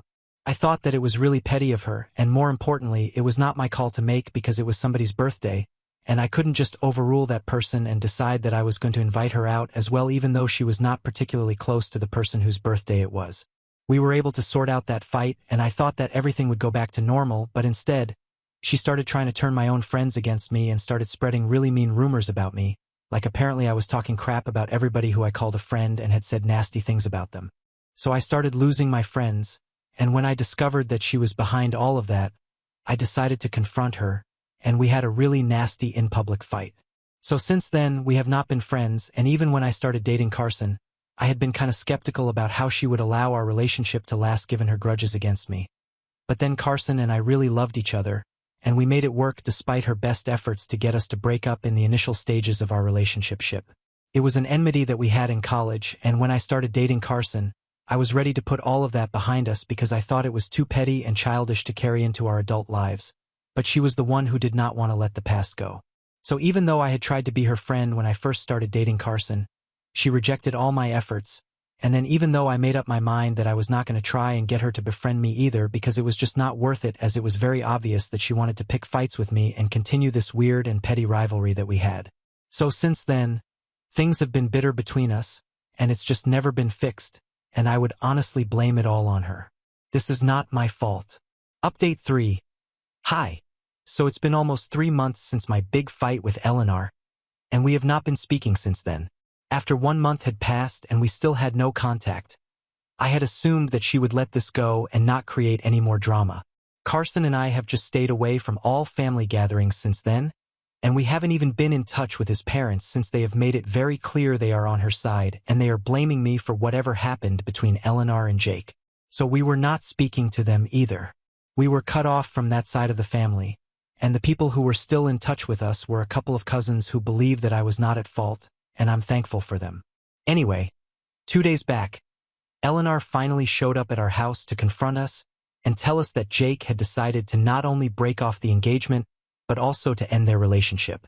When she showed up, I had initially refused to let her in, but then she started banging on the door relentlessly and Carson was getting sick of it, so he just opened the door and let her in, and then she started acting pretty hysterical. She was screaming like a banshee and told us that it was our fault that we're leaving her and that she would never be able to recover from this. She claimed that not only had she lost Hank when she had decided to put the engagement on hold, but she had also lost Jake now. Apparently, Hank did flirt with her a couple of times while they had been trying to fix their friendship in the past, which is why she had invited him to the party because she wanted to sort out what they felt about each other. And he had confessed that he loved her, and she had believed that she did too. She had intended on telling Jake about it afterward, but then when he found out about Hank from me, they had a confrontation, and she decided that she did not want to let him go. So she had told Hank that she couldn't break things off with him and decided to try and fix her relationship with her fiancé instead of going for Hank. So for a couple of months, they tried to fix their relationship. Jake was having a lot of trouble dealing with his trust issues, and even couples counseling was not helping, so he decided to break up with her for good, and now she was blaming me for all of that and was demanding that I fix her relationship with Jake and that we somehow convince him to forgive her and give her a second chance. When I told her that I was not going to do any of that, she literally tried to physically attack me, and that was when Carson had to intervene, drag her off of me and call the cops. And now I'm going to do what I had said I was going to do earlier in case something like this ever happened. Carson and I are filing for a restraining order against her, and we are also going absolutely no contact with anybody who supports her. Now on to the next story. Story 6. Caught my toxic mom mocking my marriage and job behind my back, so I uninvited her from my baby shower. But now she's playing the victim card and is spreading lies about me. Around 3 days back, I had my baby shower, and my mom showed up uninvited. I'll tell you guys why she was not invited. It's because my mom is just crazy. There is no better or more polite way to put it.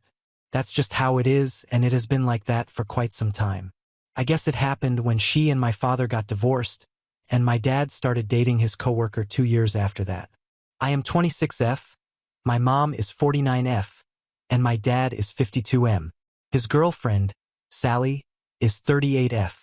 I know it must sound like my dad and Sally are the people who are in the wrong here, but they are actually the good guys. My mother just hates them both because she thinks that my dad has been cheating and has been emotionally involved with her since before the divorce, which is definitely not the case. To be honest, I don't even know why she was so torn up after the divorce because she had initiated it in the first place. My parents had always had a very troubled marriage. I had never seen the two of them happy together since I was a child, and when they got divorced 7 years ago, I was actually relieved because I thought that finally both of them would have an opportunity to get ahead in life and actually be happy. It had become very evident to me throughout my childhood that maybe they had been in love at some point. I can't deny that, but they were not in love anymore. My mother was a particularly difficult person to live with because on some days she would be in a perfectly good mood and would be all sunshine and roses, but on the bad days, she would turn into a raging monster and constantly look for an opportunity to get mad at somebody. Most of the time, it was my father that she started yelling at. The most tiniest and insignificant of things. She usually avoided screaming at me if she could help it because I stayed out of her way, and she knew that if she started yelling at me, I wouldn't hold back either because I was just as outspoken and loud as she was.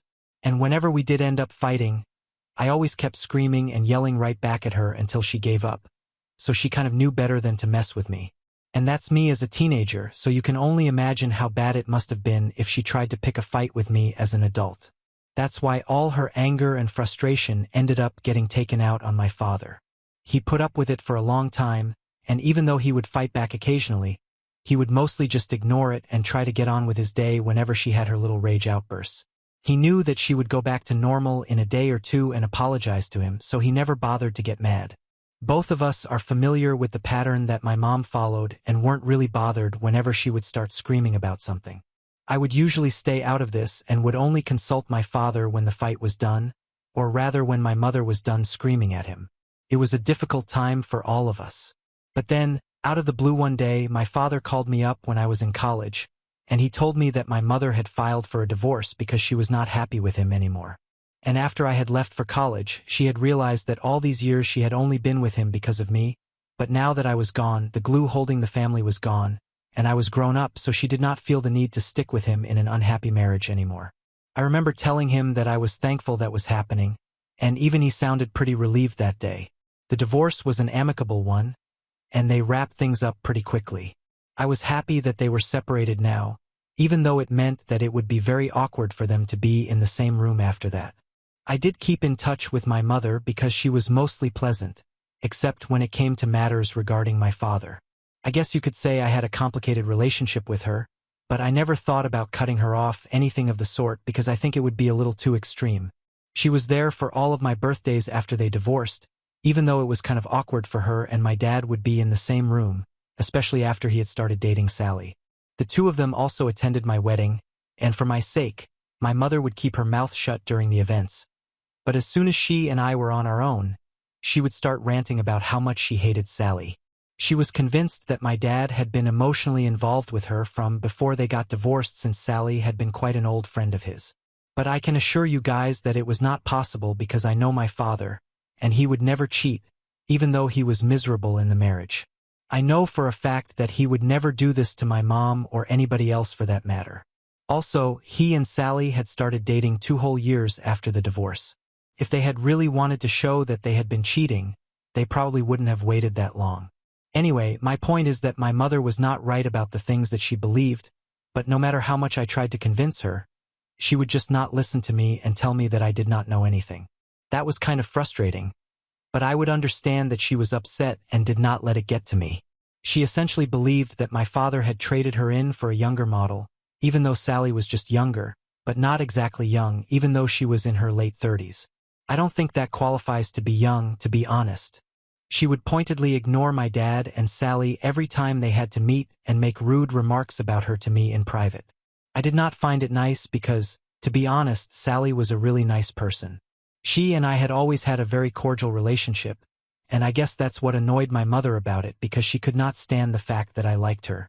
I tried my best to strike the right balance between them, and so far, I've been able to have a good relationship with both my parents. I have been married for almost 2 years now, and at the beginning of the year, my husband and I found out that I was pregnant. We were overjoyed, and we even threw a party to announce our pregnancy. Both my parents were incredibly happy for me and have been very supportive so far. But about 2 weeks ago, I was visiting my mother because my aunt had come over, and I wanted to meet her. She lives in London and comes to visit us all once a year, so I thought I would pay her a visit, and we were all sitting around and having a fun time. But at one point, I had to get up and leave because I had to go to the restroom, and since I'm pregnant and quite big right now, it took me a total of 6 minutes to get up, do my business, and then come back. It used to take me 3 minutes, but pregnant women can understand the struggle. I had left my phone in the room and had accidentally started recording before I left. I had been clicking photos of myself wearing a necklace that my mother had said I could borrow, just to see how it looked, and after that I left the room, so maybe that's how I accidentally ended up recording. But when I came back, I stopped recording but forgot to delete the video. It was not until I got back home that I remembered about it, and I was about to delete it, but I thought that I might play it just for fun. I did not expect anything outrageous, but boy, was there a surprise for me. It had started recording from the point that I had kept my phone down on the couch where I was sitting, so the faces were not visible and the video had only captured the ceiling, but I was lucky enough to have a good microphone, and it caught the entire conversation that my mother and my aunt were having while I was not in the room. As soon as I was out of earshot, my aunt made a comment about how big I was and asked my mother how many months I was along. She told her that I was 7 months along, to which my aunt said that she did not expect me to be this big and almost expected me to be close to my delivery date. It was not a genuine conversation, and there was not even a bit of concern in their voice. I knew that she was making fun of me, and my mother actually joined in, which came as a huge surprise to me because she knew that I was kind of insecure about all the weight that I was gaining and how big I had gotten during the pregnancy, and she had been telling me that it was no big deal. But behind my back, while talking to my aunt, she started joking about how she thought I was going to give birth to triplets because of how fat I was now. Then she started making even worse comments about me, saying that she hoped that the baby did not get my face or my nose and was going to suggest that I start saving up for a nose job because that would be pretty necessary in the future. They started making fun of all my insecurities and were really laughing it up behind my back. And then they started to talk about my dad and Sally. My aunt was the one who asked her how that was going, and my mother started telling her about how annoyed she was that I always seemed to suck up to Sally as if I was her minion and called me one of my dad's cronies. Then my aunt started speculating that maybe I was sucking up to my dad and Sally because I wanted them to invest in my business, which is so wrong because I had already presented my business model to them, and they liked it. I did not need to suck up to them. They liked me for who I was, and they believed in me, which is why they were investing, not because of any other reason. I expected my mother to jump in and defend me at some point, but they just kept going on until I came back. So not only were they making fun of my looks, they were also underestimating my talent, and I could not tolerate it. I wasn't that upset about my aunt saying these things because I knew that she was a vapid gossip, but I was just very disappointed that my mother was partaking in this, especially after I had tried to pretend that she was a good person all my life, even though everybody else seemed to dislike her.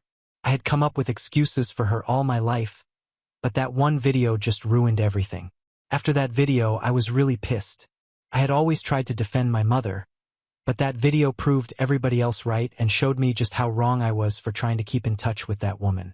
The only reason I had been trying to have a good relationship with her was because at the end of the day, no matter how she was as a person, she was still my mother. But after that, I decided to cut her off, and I didn't even send her an invitation to my baby shower. I also told everybody else who was invited to make sure that they did not breathe a word of this to her. But somehow she found out. I guess it must have been somebody who did not understand the gravity of the situation and decided to be loose-lipped around her.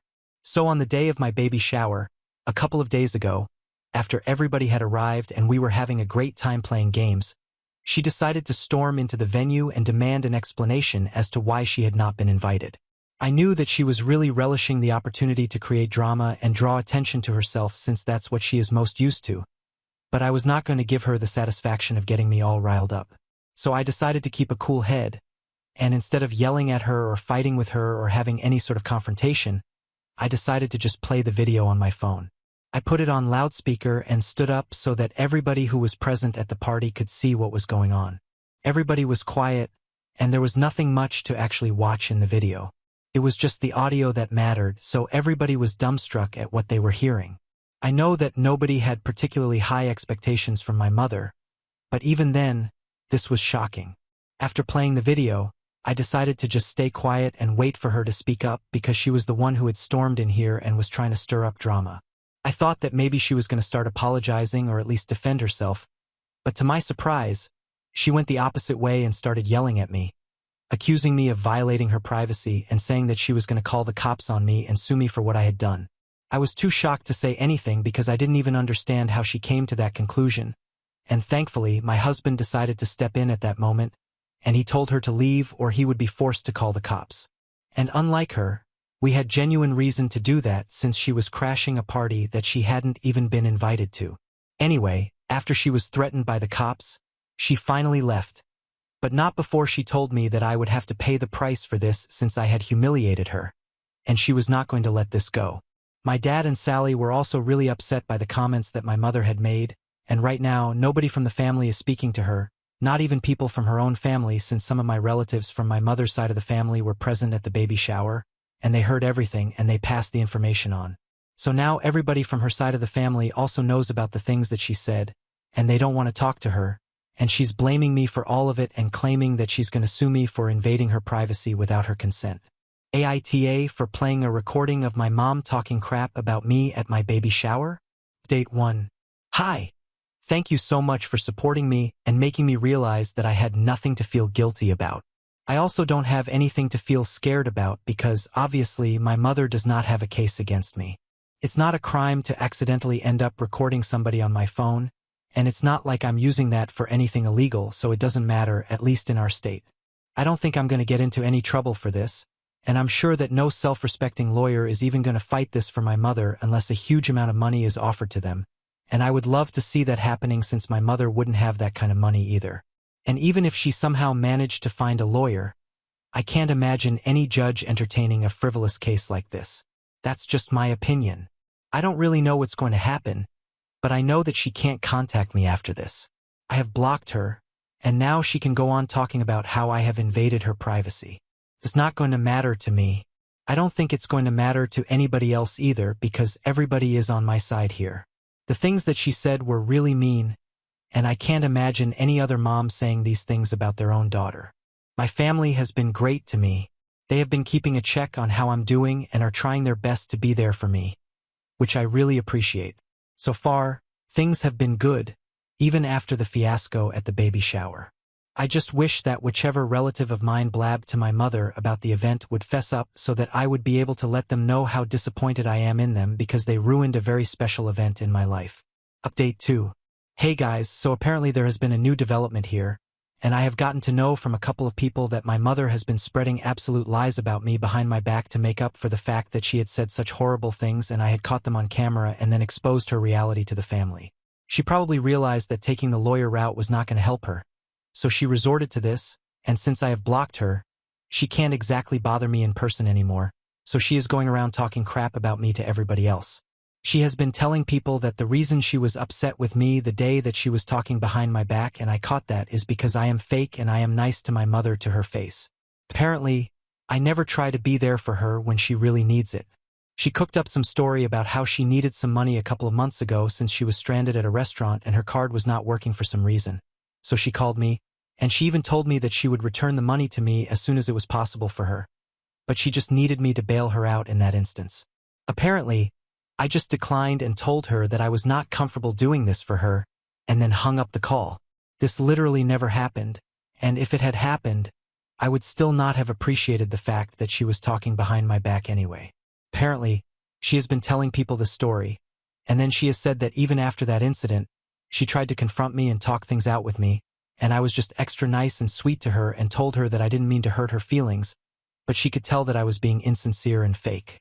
She had a lot of problems with me, but she did not want to bother me discussing them because I was pregnant, so she just kept them to herself and came out while she was talking to my aunt. None of this ever happened, and this entire incident is made up, and I can't say that I expected any better from my mom. The relatives of mine who have told me about the lies that she's been telling people want me to confront her, but I really don't have the energy to do that. I am seriously heavily pregnant right now, and everything is exhausting, so this is the last thing that I need. My husband also thinks that I should confront her and put an end to this, but I honestly don't know if it's even worth it because that's just going to lead to another fight, and we're already not on speaking terms anymore. So what's the point of all of that? I just want to live peacefully and not have any drama with anyone. I seriously don't think that it's too much to ask for. Update 3. Hey, so it has been close to a month since the day of my baby shower, and from what I know, my mother is still trying to save face and telling people about what a horrible daughter I was to her, which is why she was talking crap about me. But this is not about that. This is about the guest whom I had invited, and then they decided to talk to my mother about it in spite of my very specific instructions not to do that. It's actually pretty surprising who had turned out to be because the person who blabbed was my father.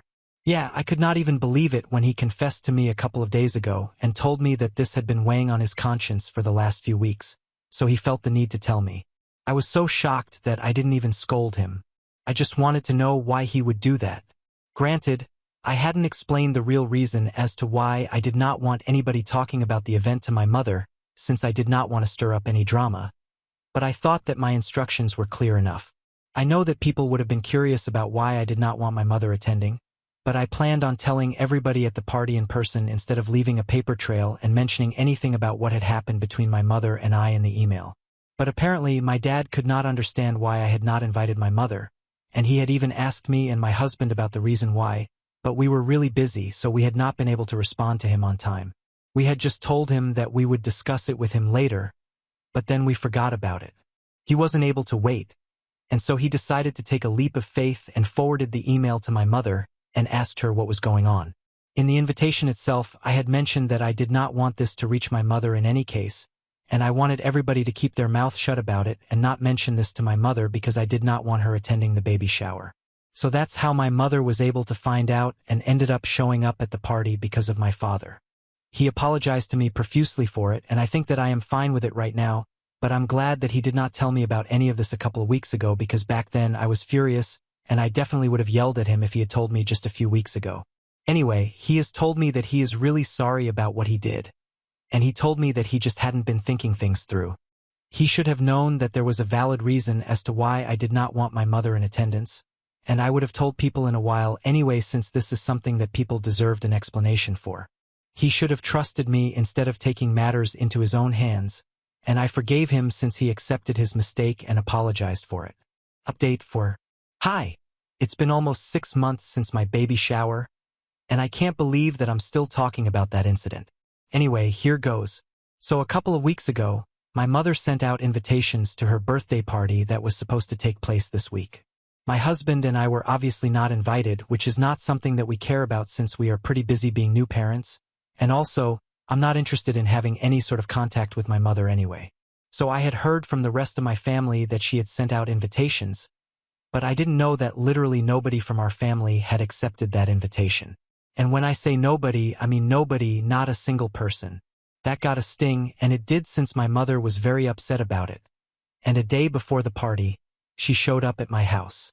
I did not let her in when I realized that it was her, and I told her that whatever she had to say to me, she could say it from outside the house because frankly, I did not trust her, and more importantly, I had my baby sleeping in the room. I did not want her to come in and have any access to my son. She told me that I was insulting her, and I told her that yes, I was, and I didn't even feel bad about it, especially after everything that she had said about me to other people and the way that she had been treating me for the past few months. I think everything came to a head that day, and I ended up telling her what I thought of her. I guess I just needed some sense of closure because I've been keeping my distance from her, so I didn't have the opportunity to actually retaliate for everything that she had been doing. But that day when she showed up at my house, I couldn't hold back. I told my husband to take my son into the nursery and keep him there until my mother had left, and then I started telling my mother about how much she had hurt me in spite of me constantly being there for her and trying to maintain a relationship with her. She did not seem to value any of it and thought that it was okay to talk behind my back and then actually try to justify her actions by making up lies about me. I didn't even realize when it happened, but I had started screaming at her, and she was just standing there quietly on the other side of the door, hearing me shout at her. Once I was done, she just said that she understood where I was coming from and that she was not going to bother me again, but she just hoped that I would talk to her family and tell them that she was not the villain so they would stop avoiding her like she was the plague. She told me that nobody had accepted the invitation to her birthday party, and she was really hurt, so she wanted me to talk to her family. It was an outrageous demand after everything that she has done. I don't think she has the right to ask anything of me, let alone something like that. I told her that I didn't owe anything to her, and I was not going to do anything that she was telling me. I reminded her that she had not congratulated me or even shown up for me after my son had been born, so as far as I was concerned, we did not have any relationship, and since I did not consider her to be my mother anymore, I did not need to do anything for her or try to think and care about her feelings.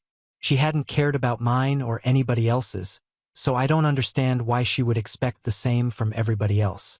It's the peak of entitlement. She tried to argue with me for a bit, but then I told her that I wanted her to leave because it was quite late at night, and I had already made up my mind that I was not going to help her. So after that, she left, but she did use a few choice expletives to describe me before that. Anyway, she ended up canceling the birthday party that she had planned and just ended up going out to dinner with a couple of her friends from what I heard. I haven't told my family to do anything. I haven't even told them not to talk to her like she believes. I don't have any sort of hold or influence over these people, but they are good people, which is why they are avoiding her. When she came to meet me the other day, she did not apologize to me for anything. She just told me that she understands where I'm coming from. Like, what does that even mean? She can understand where I'm coming from, but she can't apologize to me? If her ego is really big, I think she can handle a few relatives not attending her birthday party, especially since she is a grown woman with a grown daughter and not a high school girl. At least my husband and I are happy with our lives and are too busy to care about any of this. All our focus is going to be on raising our son now. Now on to the next story. Story 7. Worked extremely hard to provide for my family after my dad passed away, but now my sister is earning more than me, and my mom wants me to quit my job to be her personal maid. I, 25F, had to drop out of college in my second year because, unfortunately, my father had passed away from a cardiac arrest 6 years back, and I had to step up and take over the responsibilities of our home. My mother was a stay-at-home mom before that. She had no job experience, and even though she had a degree, it was kind of pointless to expect her to earn money for us. Honestly, dropping out of college and getting a job was a much more respectable alternative than having to beg my relatives for money and have them help us out. I could have worked through college, but I needed to take care of my mother, 46F, and my sister, 22F, as well. My mom was devastated after my dad passed away, and my sister was just 16 at the time, so I could not expect her to take care of herself and our mom. My father was a store manager, and even though he had decent savings, it was not enough for the rest of our lives to pass comfortably. He did have life insurance, so we did get some money after he passed away, but I knew that going back to college was not an option for me. So after his demise, I decided to move back in permanently with my family and get a job so that I would be able to take care of them and provide for them just like my father had. I did not mind it, and I definitely do not have any regrets that I did something like that. I had to give up a lot. I had to give up any prospects of doing better in the future because I was not even a college graduate, but I knew that if I worked hard, then life would find a way for me. That was my faith, and that's how I dealt with everything back then. I had mixed emotions because, on one hand, I was really depressed that my father had gone away so soon since I had a really good relationship with him. My sister was actually the one who had a better relationship with my mother, and I felt like the one person who meant the world to me was now no longer there in the world. But that was all the more reason for me to step up and take over his role. I was also kind of proud of myself at the time for being able to sacrifice so much because I knew that he would have done the same thing if he was in my place, and I was happy that I was able to find a job which would enable me to support them financially. My mother took care of the household chores, and I earned for the family. I also wanted to make sure that my sister's education did not suffer for any of these reasons, and I really wanted her to get ahead in life, so that was another reason for me to continue working and give up my education instead. I do not regret the sacrifices that I made, and if it came down to it, I would do it all over again, but now I honestly feel like neither my sister nor my mother were particularly grateful for everything that I have sacrificed for them, which makes me feel really upset. My mother always had a bit of a victim complex. She would always keep grumbling about everything. Even after I got a job, she would complain about how there was not enough money for everything and how I would have to do better if this was how things were going to be, which would put a lot of pressure on me.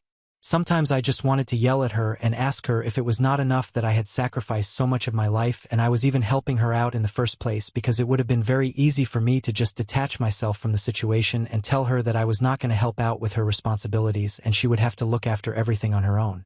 I could have just dropped out of college, got a job, and been earning for myself without caring about my family and what would become of them, because with my dad gone, my mother would not be able to find a job on her own, and my sister was way too young. But instead, I chose to stay and help my family. I think at that age it should have been enough for her, but she would just constantly keep complaining about how I was barely bringing home anything.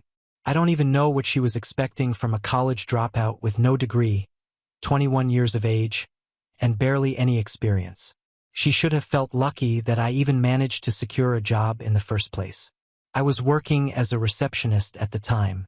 It did not pay much, but it was enough for us to get by as long as we did not spend anything frivolously. We would be fine. Thankfully, we did not have to pay rent because the house was our own.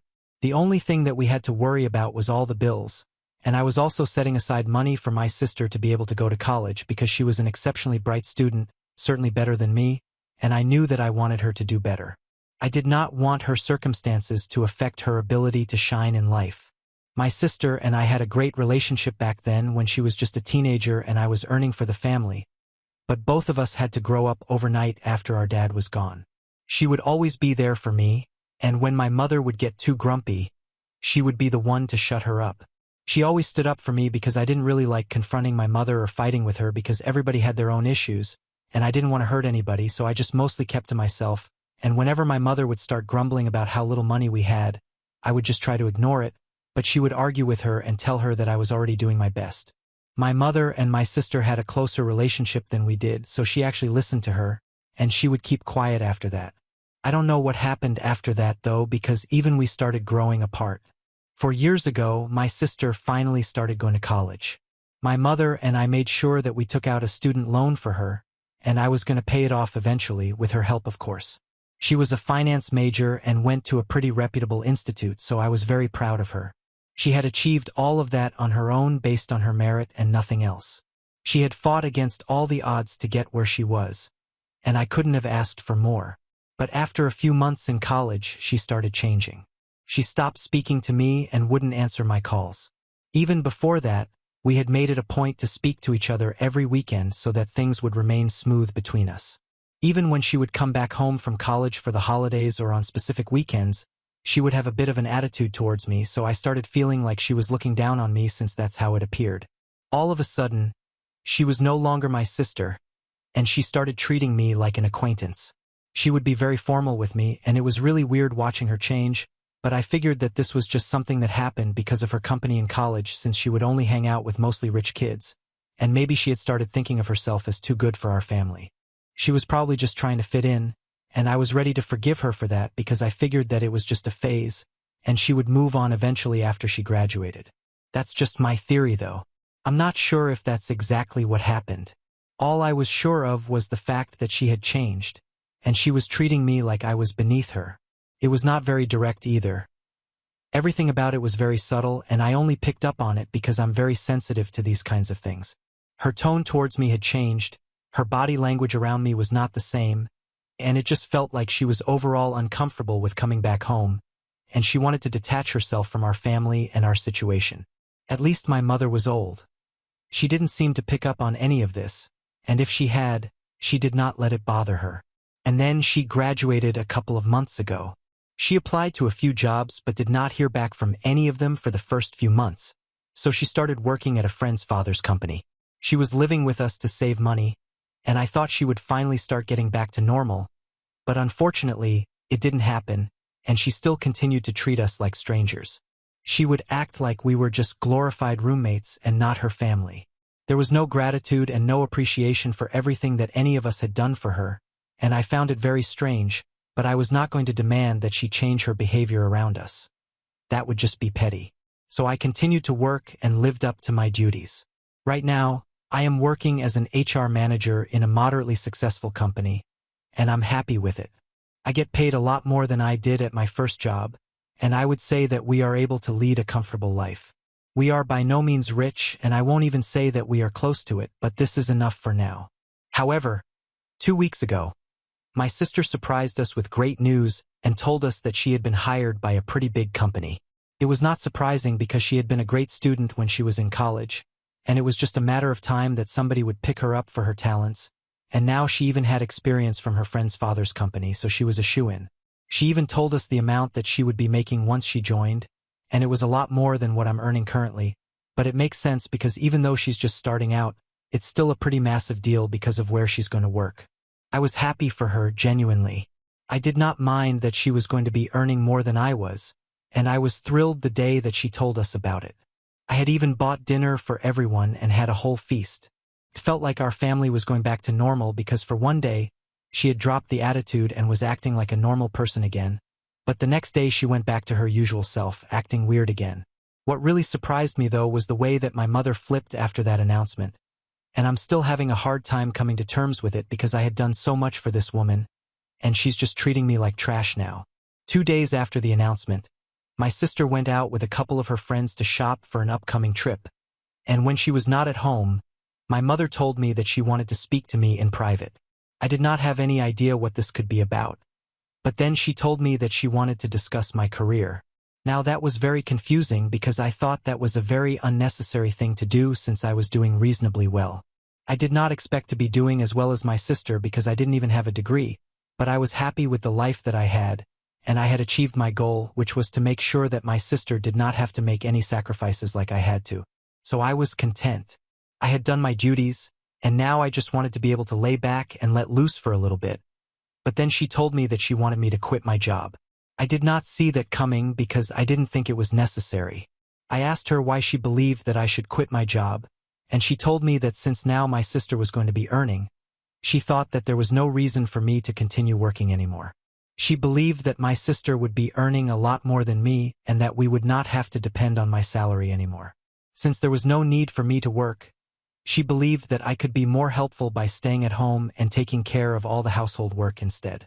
In simpler words, she wanted me to take over from her role as a stay-at-home mother. She explained to me that she was getting old, and it was very difficult for her to continue doing all the chores around the house. She was acting like I was making her do it all by herself, but in reality, both of us split all the work around the house equally. Even though I was a working woman, I would still come back home and do my share of the chores so that everything wouldn't fall to her. It was just my sister who had been living with us for the past few weeks who did not have to do any chores. But we were fine with that because we knew that she was going to move out in a couple of days, so we didn't want to put her under any more pressure than she already was. Keeping that aside, I had always split the work with her and made sure that she did not exert herself too much. That was literally the bare minimum that I could ask of her since she was not contributing to the household in any other way. I had never held that against her, but what she said to me, I thought that was very disrespectful.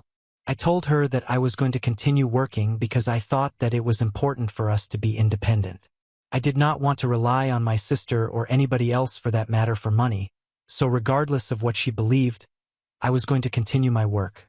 Instead of not bringing it up again out of respect, my mother started trying to pressure me into doing as she said.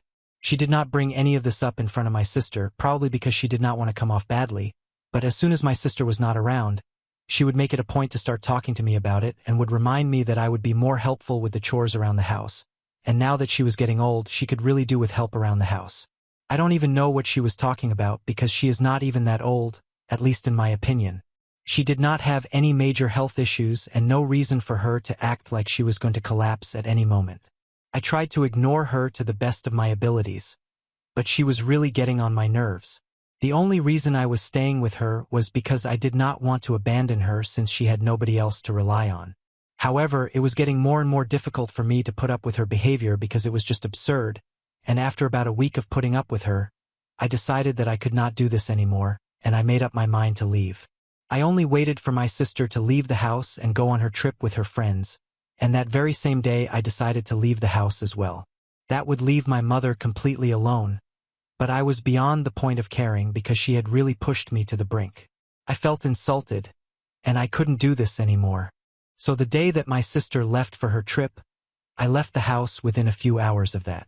I did not tell my mother where I was going. I did not even bother to tell her that I was leaving, so naturally, she called me several times after I had gone to ask me where I was. She even texted me, but I did not respond to any of it. I did not want to speak to her at the time, and I was just feeling very upset about how things had turned out.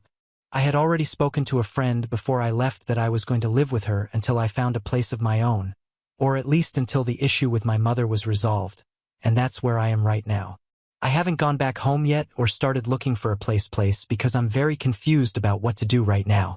The reason for that is that my sister had apparently lied to all of us. That little trip that she had taken was not one that she was going to return from, and she had known it all along. The position that she had been offered was not even based here, but she had accepted it and she was going to move. She had known about it ever since she was offered the job. It was not a sudden change, but she decided not to tell us because apparently she believed that we would try to talk her out of it. Maybe not me because I was really happy for her and I would have encouraged her to move out, but my mother would probably have tried to force her to stay in the same city, so she had decided to leave without telling anybody, and her friends were actually helping her settle into her new home. So that was that. She put this all in an email and sent it to both of us and also mentioned that she didn't think she wanted to keep in touch. That was the bit that actually sucked because she said that she was going to embark on a new journey and start a fresh chapter of her new life, so she wanted to forget about everything that happened in the past. She did not want to remember any of the struggles that she had been put through, and that included her family. We reminded her of all the bad times in her life, and she just didn't want to deal with that anymore. I couldn't believe that she would say something like that because it was very hurtful and disrespectful, especially to me as I had literally sacrificed my future and career for her, and yet she could not find it in herself to be grateful for it, and she wanted to forget about her family because we reminded her of the bad times apparently. It was overall a really hurtful email, but over the course of the last few years after she had started college, I had stopped having any sort of expectations from her, so I was not particularly hurt by that. I kind of saw this coming. I had a feeling that she was going to cut us off as soon as she could stand on her own 2 feet, and that's what happened. But my mother took it surprisingly hard, even though she had been treated the same way by my sister as I had. After we received that email just a couple of days after my sister had left, she called me up, and I could tell that she was devastated. I actually accepted her call and finally spoke to her after that email.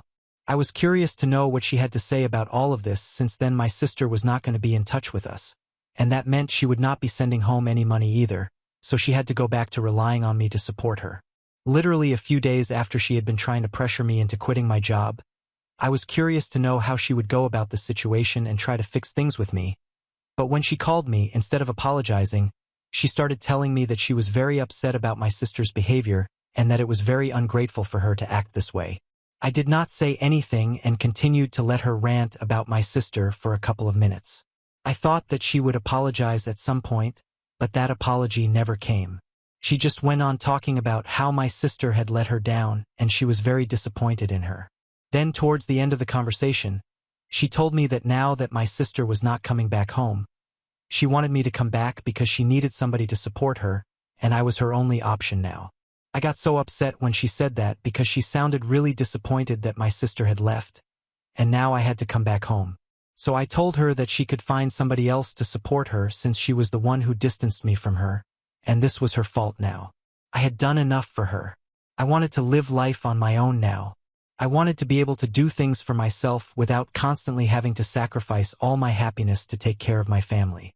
My sister had done it, no questions asked, and now I want to live my life the same way. Having said that, I hung up and blocked my mother so she would not be able to reach out to me. It has been a couple of days since then, and my mother has tried every way possible to reach out to me. She got a different number and then even got her friends to contact me, but I still feel angry because instead of apologizing, she keeps trying to guilt-trip me. She's been saying that she does not have any other family to rely on and we are her only hope, and as her daughter, I should take care of her like she took care of me when I was a baby. She and her friends have been trying to make me feel guilty and manipulate me into coming back, but I have made up my mind that I'm not going to go back until I get an apology from her.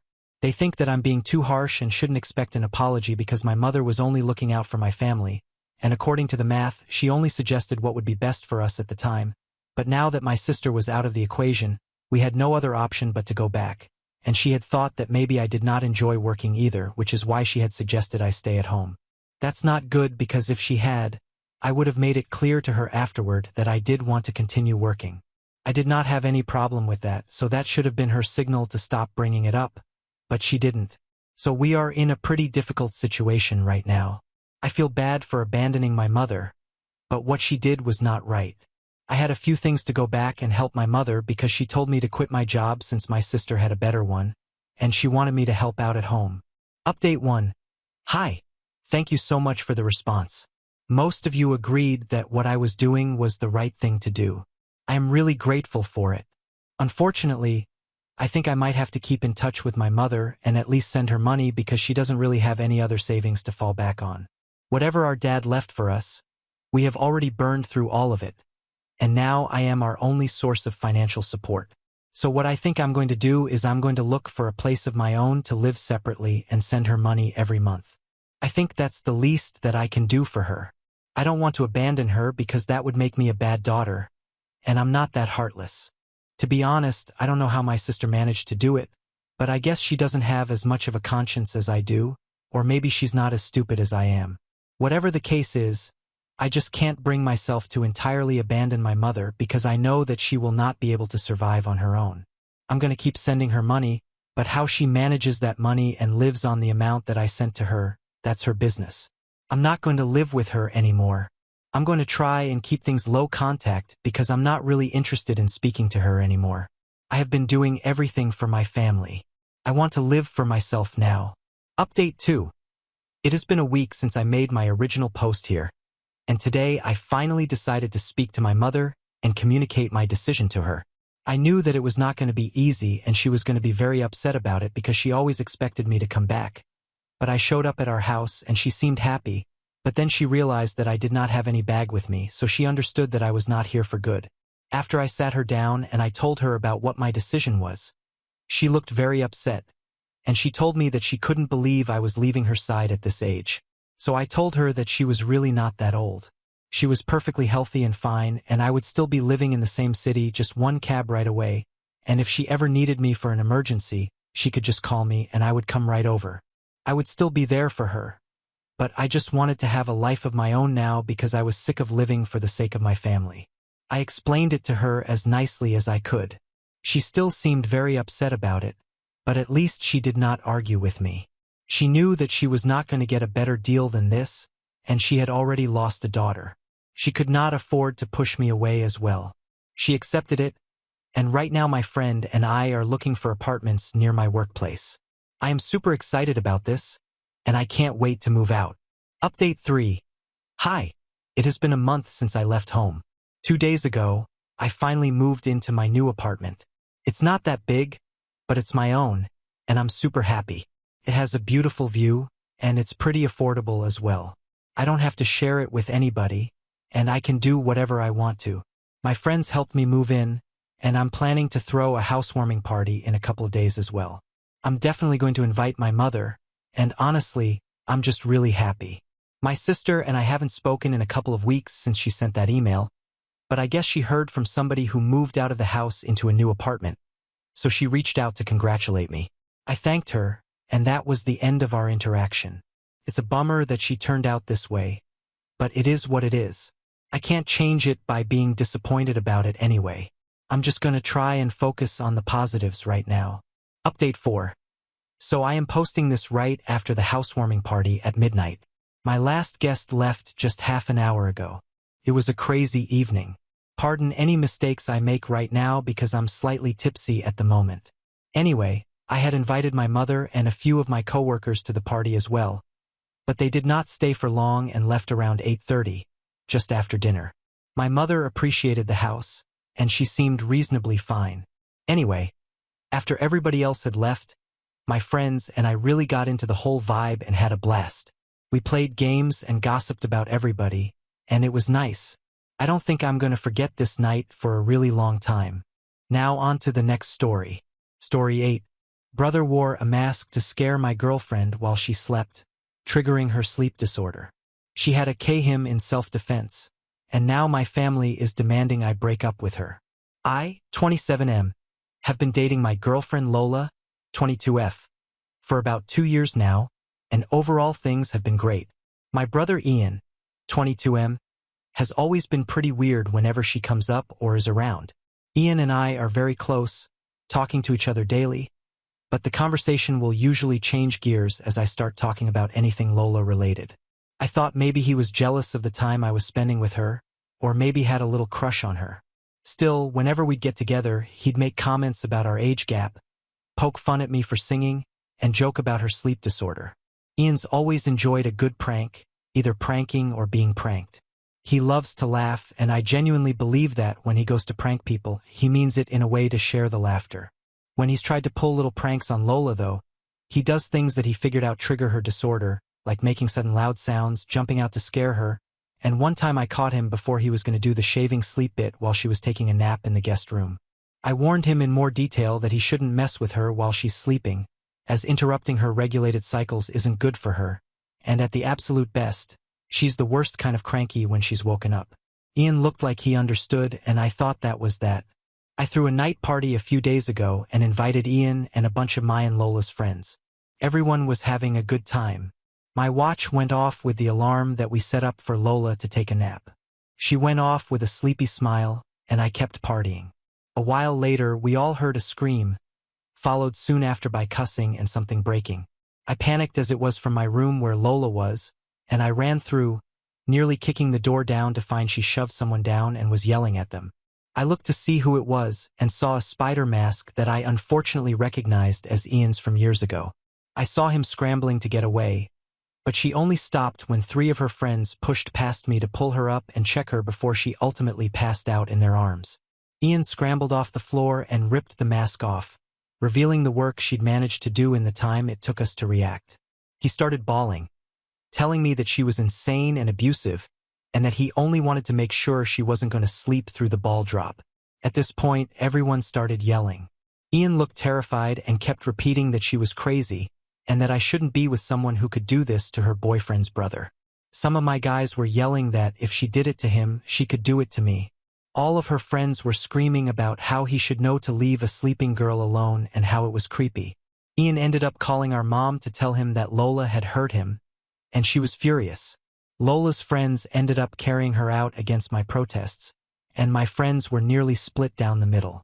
I remember standing there while everyone argued while the ball dropped, my mother calling me for the 10th time, and Lola finally texting me that she needed space to think. Since then, we've lightly texted. She's expressed that she can't shake her fear of what happened, but she still hasn't told me from her side what happened. Ian and my mom are trying to convince me to break up with her and chastising me for not helping or standing up for my brother when he was being assaulted, also demanding an apology for not playing my part as an older brother. Ian has FaceTimed a few other family members, and now my aunt, who paid for both our colleges and the house my mom and brother live in and helped me get my apartment, is taking the 3-hour drive up to make sure her boys are okay, which is stressing me out even more. On the one hand, I know family is family, and I should do what I can to stand up for the people who helped raise me and become the person I am. On the other hand, Lola is my girlfriend. I adore her. I love her, and I feel like I should be there to protect her. I don't want to push her boundaries, but not talking to her is a different kind of hurt. Ian is convinced that he was playing a well-intentioned prank and was wrongfully punished for wanting to make sure everyone was enjoying themselves. I don't know if I believe that, but I've known about it for 22 years. Growing up, we were inseparable. I don't want to doubt him just because love may be blinding me. How do I approach the situation with Lola? How can I convince my family that Lola isn't a threat?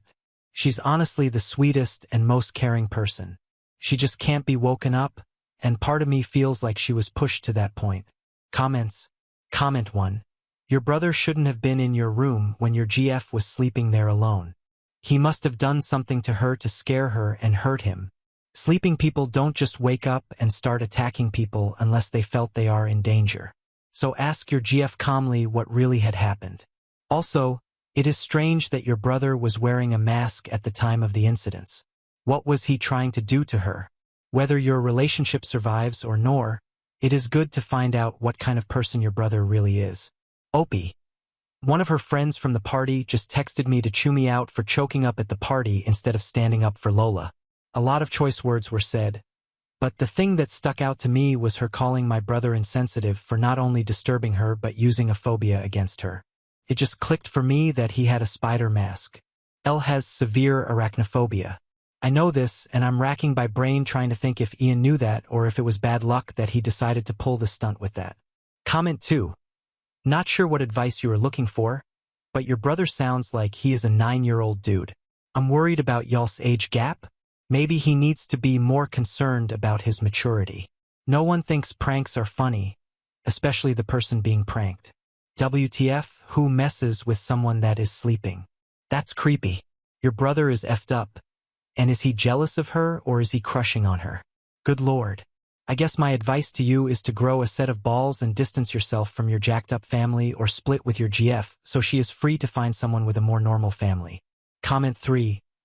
Good God, man, your brother scared the hell out of your GF and is trying to get ahead of the story before he can come out looking like the bad guy because he knows he's in the wrong. He knew better. What he did was premeditated and cruel, and he suffered the consequences, but so did Lola. She wasn't all the way conscious, and she was sent into fight or flight. Her brain was trying to keep her safe in a triggering situation. Call off the flying monkey and stand up for your girlfriend who you stay as a lovely person and ask for her forgiveness because that sounds like a terrible way to ring in the new year, and she should have had your support from the get-go. More info. After my dad left, everyone on my mom's side came together to help her get back on her feet after she lost her house and was on the brink of losing her kids. 2. My mom had my sister and me young, and unfortunately, she couldn't finish high school taking care of young twins with my grandmother dying soon after. My aunts and extended family all came together to help raise us, get my mom the help she needed, make sure we had what we needed for school, life, and really saved us from not just homelessness but worse. I have such high respect for my family because I know what they did for me. My aunt personally tutored me after I was diagnosed with a learning disability, and it was because of her that I made it to graduation, let alone college. I joke that I wanted to be like her when I grew up, and now to know that the same people that I owe my very life now to are upset with a choice I made has made me so incredibly anxious. I freeze up thinking about it, just like I froze up in that room, and I don't know what to do. I love her, I know I do. I'm flustered. Edit. Thank you to everyone who has shared their advice and opinions in comments and DMs, even the more blunt and rude ones, letting me know that I'm not acting. I was hurting my girlfriend as well. She called me a few minutes ago, and I was so happy to hear her voice. I'm still crying from getting to. She sounded quiet, not like her usual bubbly self, and she didn't say much other than to ask if I was okay and if we could talk tomorrow. I wanted nothing more than to keep talking to her. I apologized over and over, but she thanked me for apologizing and kept changing the subject to where I wanted to meet her tomorrow. We decided on this nice crepe and tea place she likes, one of our first spots, and then she hung up. I know now that I can't stay impartial. My aunt's going to be at my mom's soon, and I've been pacing my living room thinking of how I'm going to approach this with my family. I don't want to be rude, but I won't let my tone or language stop me from doing what I should have done in the first place. Ian has given a lot of excuses, but none of them make up for the fact that he's put her through and that I let slide for no good reason. After hearing her voice and how down she sounded, I felt ready for war. She might break up with me, and after reading all of your comments, I'm disgusted with my actions and I'd leave me too. Update. To everyone who has reached out to me with advice on how I can learn from this storm, thank you. Thank you to everyone who has helped me understand that just because family has done a lot for you, it does not mean you're indebted to them and can't have an opinion or life of my own. Thank you to everyone that has reached out to me telling me that I'm such an idiot, I suck as a boyfriend, they hope Lola leaves me, they wish she beat both of us up. Thank you. A lot happened yesterday and frankly, I don't have time to get into everything with police and packing to deal with, but I'll tell you as much as I can in short. While a lot of you advised me to wait for Lola to tell me her side before I confront my family, they all came over to my apartment yesterday morning while I was writing out a list of questions for them. I was supposed to go over the night before, but I texted them saying I needed time and asked if we could meet later today. They obviously didn't like that and showed up unannounced. The fighting started almost immediately, and I was initially thrown off by them being there, but I matched the energy and started yelling back at them for their predatory and enabling behavior of Ian and how I couldn't believe they'd side with him. My aunt got in my face about disrespect while my mom cried, and my brother cussed me out, but I yelled back at them that if they genuinely believed Lola was the problem, then they were victim-blaming idiots and that I wanted nothing more to do with. My mom kept crying, but I got my aunt's attention with the computer and she got close to look at the screen. I was going through comments to write up all the questions. After a minute, she turned back to us, really my brother, and said, "What is this?" I explained what Reddit was and that I'd posted for help. Ian then stopped comforting mom and pushed past me to get to the computer, asking what right I had sharing family business on the internet. My aunt stopped him and asked, "Why didn't you tell us you were alone with her? You never told me she was sleeping." To say all hell broke loose would be an understatement. Like a switch, my mom almost immediately stopped loudly crying and looked over at my aunt, confused. Ian started shaking his head and reiterating his version of the story, which listening to it was infuriatingly off. I'd figured out that not only did he tell mom and our extended family a version of the story in which Lola was all too violent with him when he jumped from behind a door to give her a little spook, but he left out the details that put him in any bad light. I started in again, calling him a liar, but he started crying and called me a liar who was just trying to lie for my girlfriend. At the sight of my brother crying, my mom pleaded with us to stop. My aunt scrolling more on the screen. It felt like both a minute and forever that we were yelling in each other's faces about how the night went, how I felt he always used his tears to get his way, him yelling at me about how ungrateful I always was, etc. Unfortunately, I forgot where we were and didn't keep the volume down at all, and sometime later, there was a knock at the door. I didn't know who it could be. Some dumb part hoped Lola, though I knew it wasn't. It was two officers answering a noise complaint from one of the neighbors. Feeling stupid, I plainly explained that no one was H and we were having a heated argument but that no one was in danger. I did let them look around and talk to my mom and brother, but my aunt spoke up when it looked like they were just going to give us a warning. "Actually, I think it's good that you're here. My nephew has something he'd like to report." She motioned to Ian, whose eyes looked quickly between her and the officers. My aunt still looked as angry as when she first arrived, but she was glaring at Ian. You know, hypothetically, if someone touches or hits you without permission or justified reason, that's something you can and should report. Is there anything you want to say? There was silence, eyes moving to everyone around the room. My aunt didn't look like she was encouraging him to report it. It hit me that she was calling him out. I stared at him. His eyes were bulging, and he looked as panicked as the other night when he had been trying to get away from Lola. One of the officers asked if everything was all right, and like clockwork, Ian started bawling his eyes out. My mom asked him what was wrong. I told her she had to stop babying him. "He's been lying to you guys." And Mai had asked him again if he had anything to report. "You were up in arms against this girl this morning. Where'd all that fire go? Did she hit you or not?" It took a while of us pushing him, but he finally admitted to the room that he didn't have anything to report because he didn't feel like she'd be rightly prosecuted. His next story sounded closer to the one I knew, where he admitted to knowing Lola had gone to sleep and wanted to scare her so she'd wake up, that he put on a mask. He said he knew she found them creepy and that there was no one else in the room with him. He couldn't get any of our friends to agree to the prank, so he did it himself.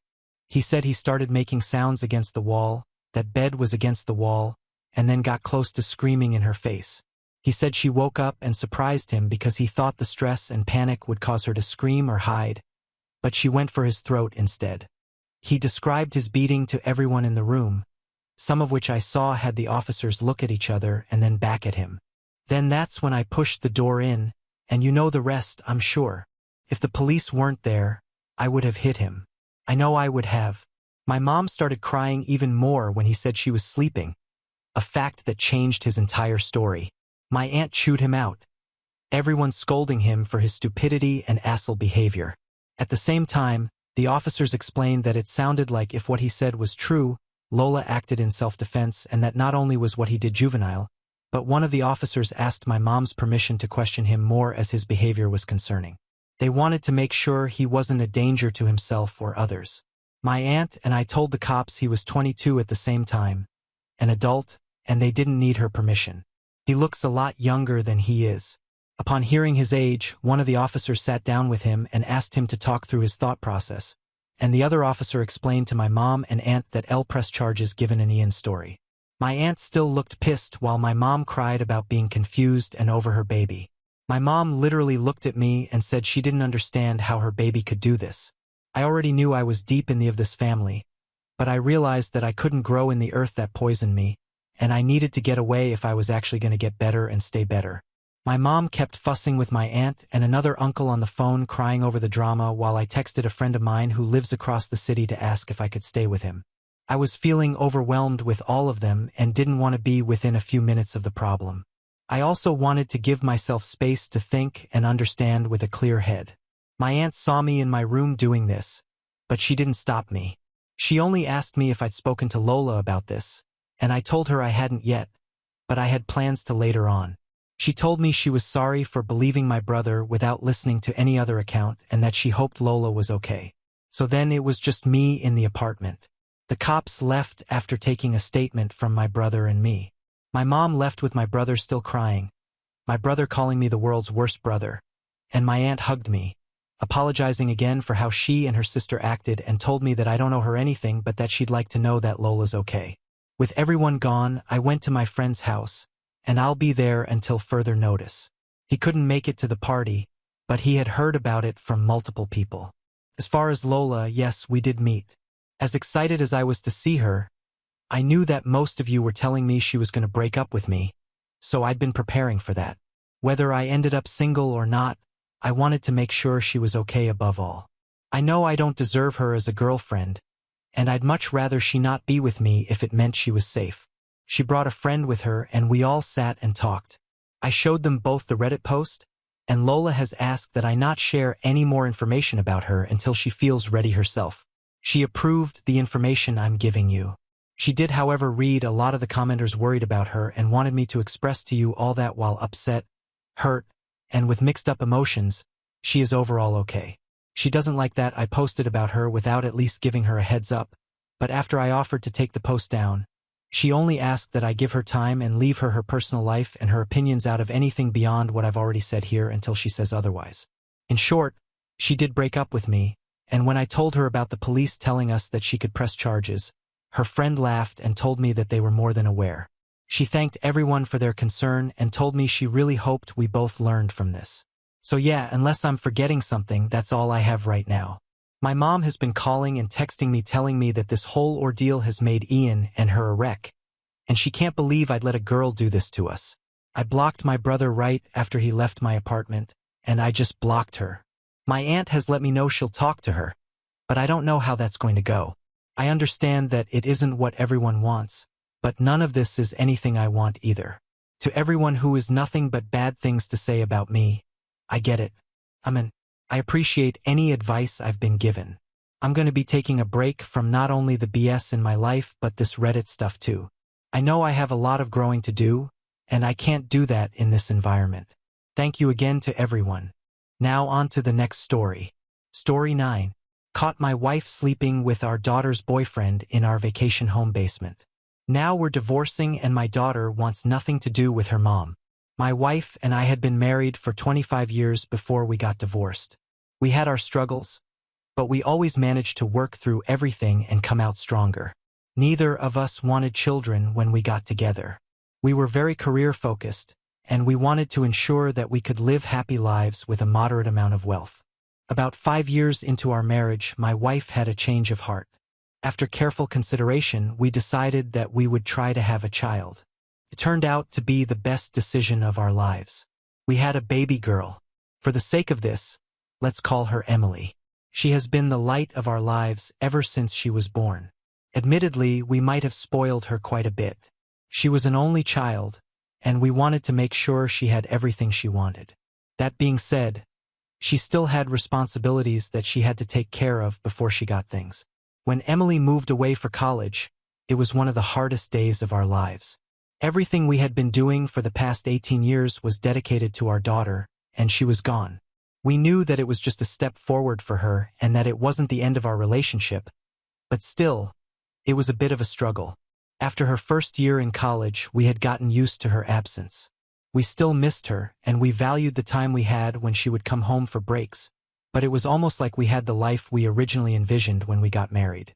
We were traveling and going and doing things that we couldn't have done with a child. During Emily's sophomore year of college, she ended up studying abroad for a semester. She studied in Italy, where she met her boyfriend. Let's call him Joey. She had many boyfriends growing up, but none were quite like Joey. She adored him. The way she talked about him made it seem like she knew he was the one for her. My wife and I were both excited to meet him because he seemed to be an all-around great guy. Because he lived in Italy, getting together for dinner was a little difficult, but the summer after her sophomore year, we invited him along to our lake house for our vacation. We had bought the lake house 5 years prior and had gone every summer since then. Joey was still a student, so we paid for his plane ticket to come and see us because we just really wanted to meet him. My wife and I instantly liked him. He was charming and handsome with a good head on his shoulders. He was studying to be a surgeon and was apparently at the top of his class. At the end of dinner, I was practically begging my daughter to marry him. Apparently my wife also really liked him, just in a very different way than I did. I noticed during dinner that she would blush whenever he complimented her. At first, I thought it was kind of funny.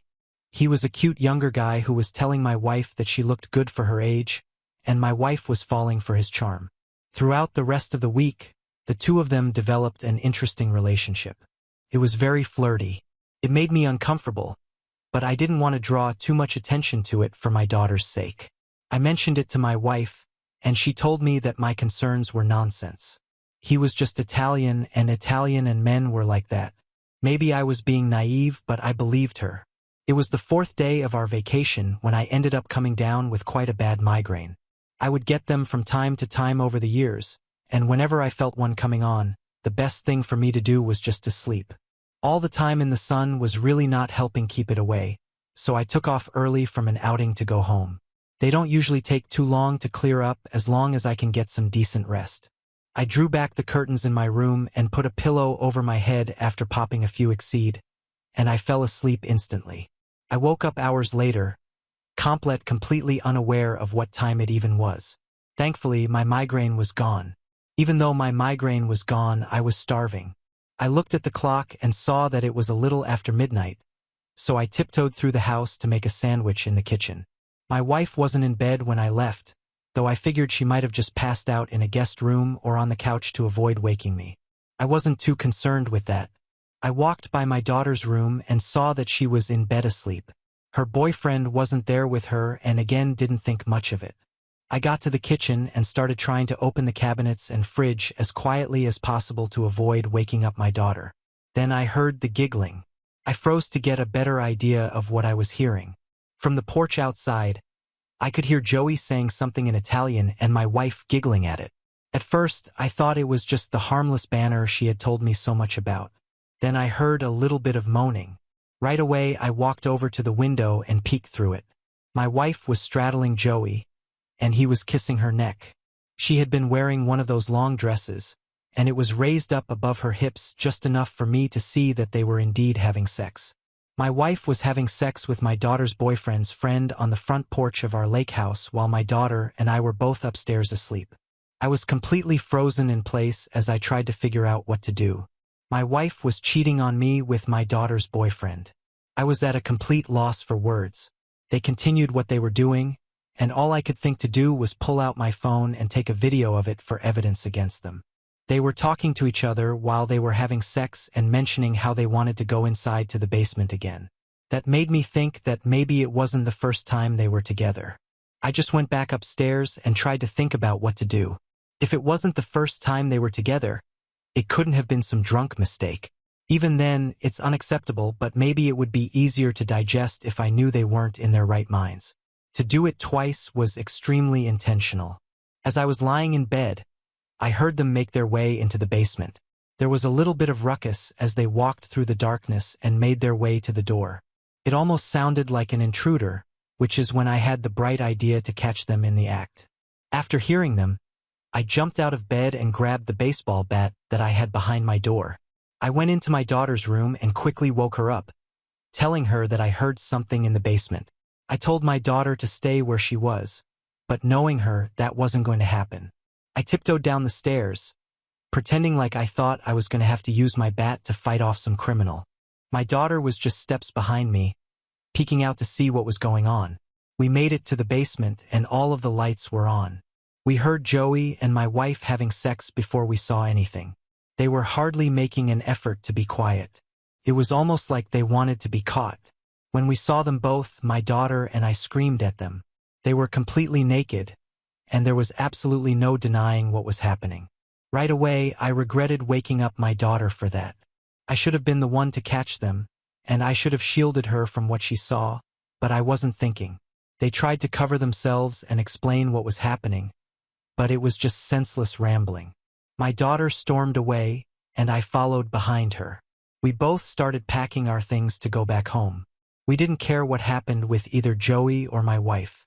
We just needed to get out of the house. My wife tried to tell me that it was a mistake, but I just told her to leave me alone. I had a lot I needed to figure out, and I didn't need her and my trying to talk me out of my decision.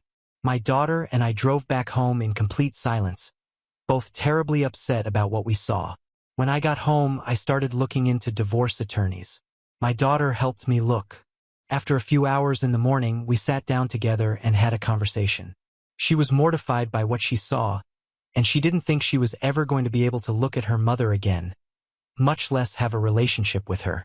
What I didn't know was that my daughter had spoken to my wife just a couple of days before about how much she loved Joey. They had been talking about marriage, and she thought it was a possibility for her. They had been considering marriage after she graduated. I was heartbroken for my daughter and completely furious with my wife. Cheating is never okay, but cheating with your own daughter's partner is disgusting. I went through with the divorce. My wife and I both worked, and we split all of the bills evenly for everything, so in the divorce, everything was evenly divided. To this day, my daughter doesn't talk to her mother. What she did was completely unforgivable, and I can't blame her one bit for avoiding her. Now on to the next story. Story 10. Wife of 5 years wanted to open the relationship for a woman. This is what happened. I've been married to D for 5 years, and we are both in our mid-30s. Last year, D told me she thinks she is bisexual and would like to explore having a relationship with a woman. I asked if she wanted to explore as in a hookup or a real relationship, to which she replied an actual relationship. She felt she had so much love to share, but my concern was if she had enough time to share, and I said I wasn't on board and I thought the subject was closed.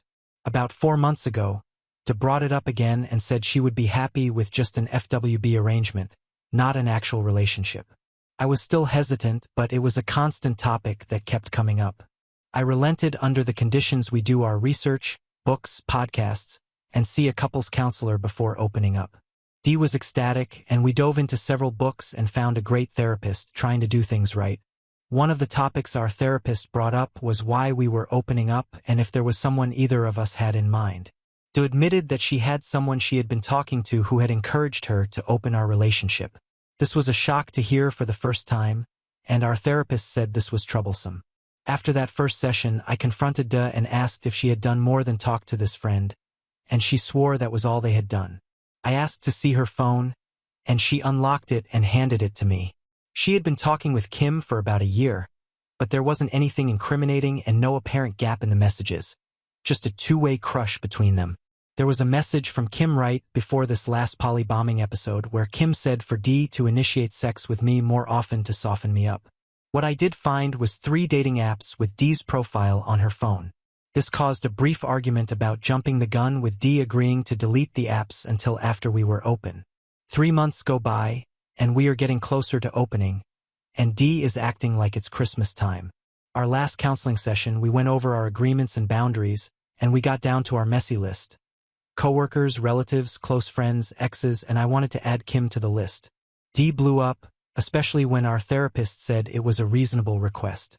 D wouldn't speak to me on the way home, but when we got there, she let me have it. I even showed her in 2 of the books we had read where it said opening for a specific person was a bad idea. I basically said it was a line in the sand for me. I would be just as happy remaining monogamous. She got mad and slept in the spare bedroom and would hardly talk to me for 2 days. Finally, she gave in and agreed to Kim being on the messy list, and we were officially open. A couple of days later, D told me she had a date, and it seemed a bit quick to me. While she was in the shower, I decided to check her phone, but the unlock code had changed. That's 2 red flags. Later that day, she got on her phone, and I saw the unlock code. That night, I looked at her phone. The dating apps were still gone, and there were messages between her and Kim trash-talking me and planning their date. There were also references to having sex again. Emailed screenshots to my phone, so I felt like a chump, and the 2 of them played me like a fiddle. I stewed on it all night and part of the next day. Then I called a lawyer and had him start drawing up divorce papers. The lawyer was a peach. Not only did he put a rush on it, but they served E at our house just 2 hours before her date with Kim. Attached to the divorce papers was a print out of the last texts I read. She found me sitting on the patio. She was crying, but I didn't know if they were fake tears or not. When she asked, I lied and said I knew about it all along. I said it just means we won't be married anymore. You can have the freedom to hook up whenever with whoever you want. Just think of us as FWB. I got up to go have dinner with some friends and told her she needed to hurry and fix her face if she was going to be at Kim's house on time. She got home earlier than I thought she would and wanted to talk, but I went to bed and said we could talk tomorrow. Her eyes were all red, and her makeup was all smeared. I still felt gutted, but I wasn't going to let her see that. Update 1. November 12, 2023. My wife D poly bombed me until I agreed to open up, but I said the woman Kim who was pushing her to open up our marriage was on our messy list, and she finally agreed. Within a week, she already had a date with guess who? Kim. I felt betrayed and had deserved with divorce peppers the day of her date with Kim. Original post. She got home from her date with Kim earlier than I thought she would and wanted to talk, but I went to bed and said we could talk tomorrow. Her eyes were all red, and her makeup was all smeared. The next morning started off on a negative foot. I asked her if Kim was worth throwing the last 5 years into the gutter. Then I started reading some of the texts where Kim and she were planning to open our marriage and hook up again, and some of the disparaging remarks about me between them. And so when I found all this out, I started planning a divorce since she lied and then broke our agreements, especially about the messy list, which I considered cheating. Dee said she was still very much in love with me and didn't want a divorce. She wanted to go back to our marriage counselor and work things out. I told her I couldn't be married to a liar and a cheater, and she was the one who burned down that pledge, and now we just need to move on. If we could be civil about it, I was open to an FWB or roommate SL with benefits arrangement, and we could cohabitate and split the bills 50-50 since we wouldn't be married any longer. We would both be free to part ways at any time without any strings attached. She is determined to win my trust back and show me how much she still loves me. Hopefully our therapist can help us form a new set of rules as roommates, and we will see where things go from here. Opie writes a little update in the comments. Mini update. November 13th, 2023. I hear what all the comments are saying, but at this point I can't legally just kick her out, but I have got our finances separated, all the credit cards canceled, and half of the money has been moved to a separate account. I told Dee she could stay on my insurance till the first of the year. Our regular counseling session is on Tuesday, and I have already emailed our therapist with a heads up on our relationship change. I moved all of Dee's things into the spare bedroom.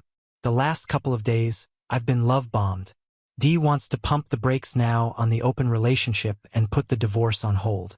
I let her know that both of those ships have sailed and we would just have to ride them out and see where they take us, but it is unlikely that we would get back to where we were. Last night, she got all made up and put on my favorite outfit, probably some of the hottest sex we ever had, including her initiating a couple of things that were on her taboo list, and then more this morning when we woke up. I got to say that my friends have really been there for me these last 6 months. Most of them have been encouraging me to stay steady on the divorce.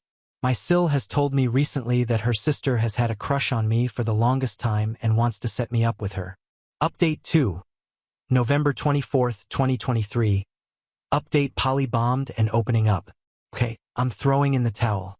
After the last 2 counseling sessions, Dee finally admitted she cheated and lied about her affair with Kim, but still doesn't show any remorse or that she feels like what she did was that wrong.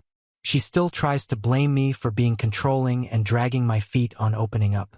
Our last session, I gave her an ultimatum. Back to monogamy, no contact with Kim, no divorce/PY, no contact with Kim. Proceed with divorce and cohabitate, we split. She can keep Kim's separation and divorce. Dee thinks we can work out option 2 and still keep Kim, but I told her I felt like Kim instigated all this and her presence was a deal breaker for me. I'm still being love-bombed at home and pressured to give in her desired outcome. I have been quietly looking at condos near downtown with a thought of moving out and letting her have the house for the next 6 months until the lease is up. I told her I wasn't going to Thanksgiving at her family's this Friday and was going to my parents' Thursday without her. I said tell them whatever you want, but I was telling my family the truth, which upset her. Her sister did text me about if anything was wrong, and I told her Da had an affair with another woman and we were getting a divorce. My hope is to be out before Christmas. If she spends the night or the weekend with Kim, I can be out before she realizes it. We have reached the end. If you enjoyed this video, please be sure to like and subscribe to the channel for more videos like this, and give us your thoughts about the stories in the comments section. Thank you and see you in the next video.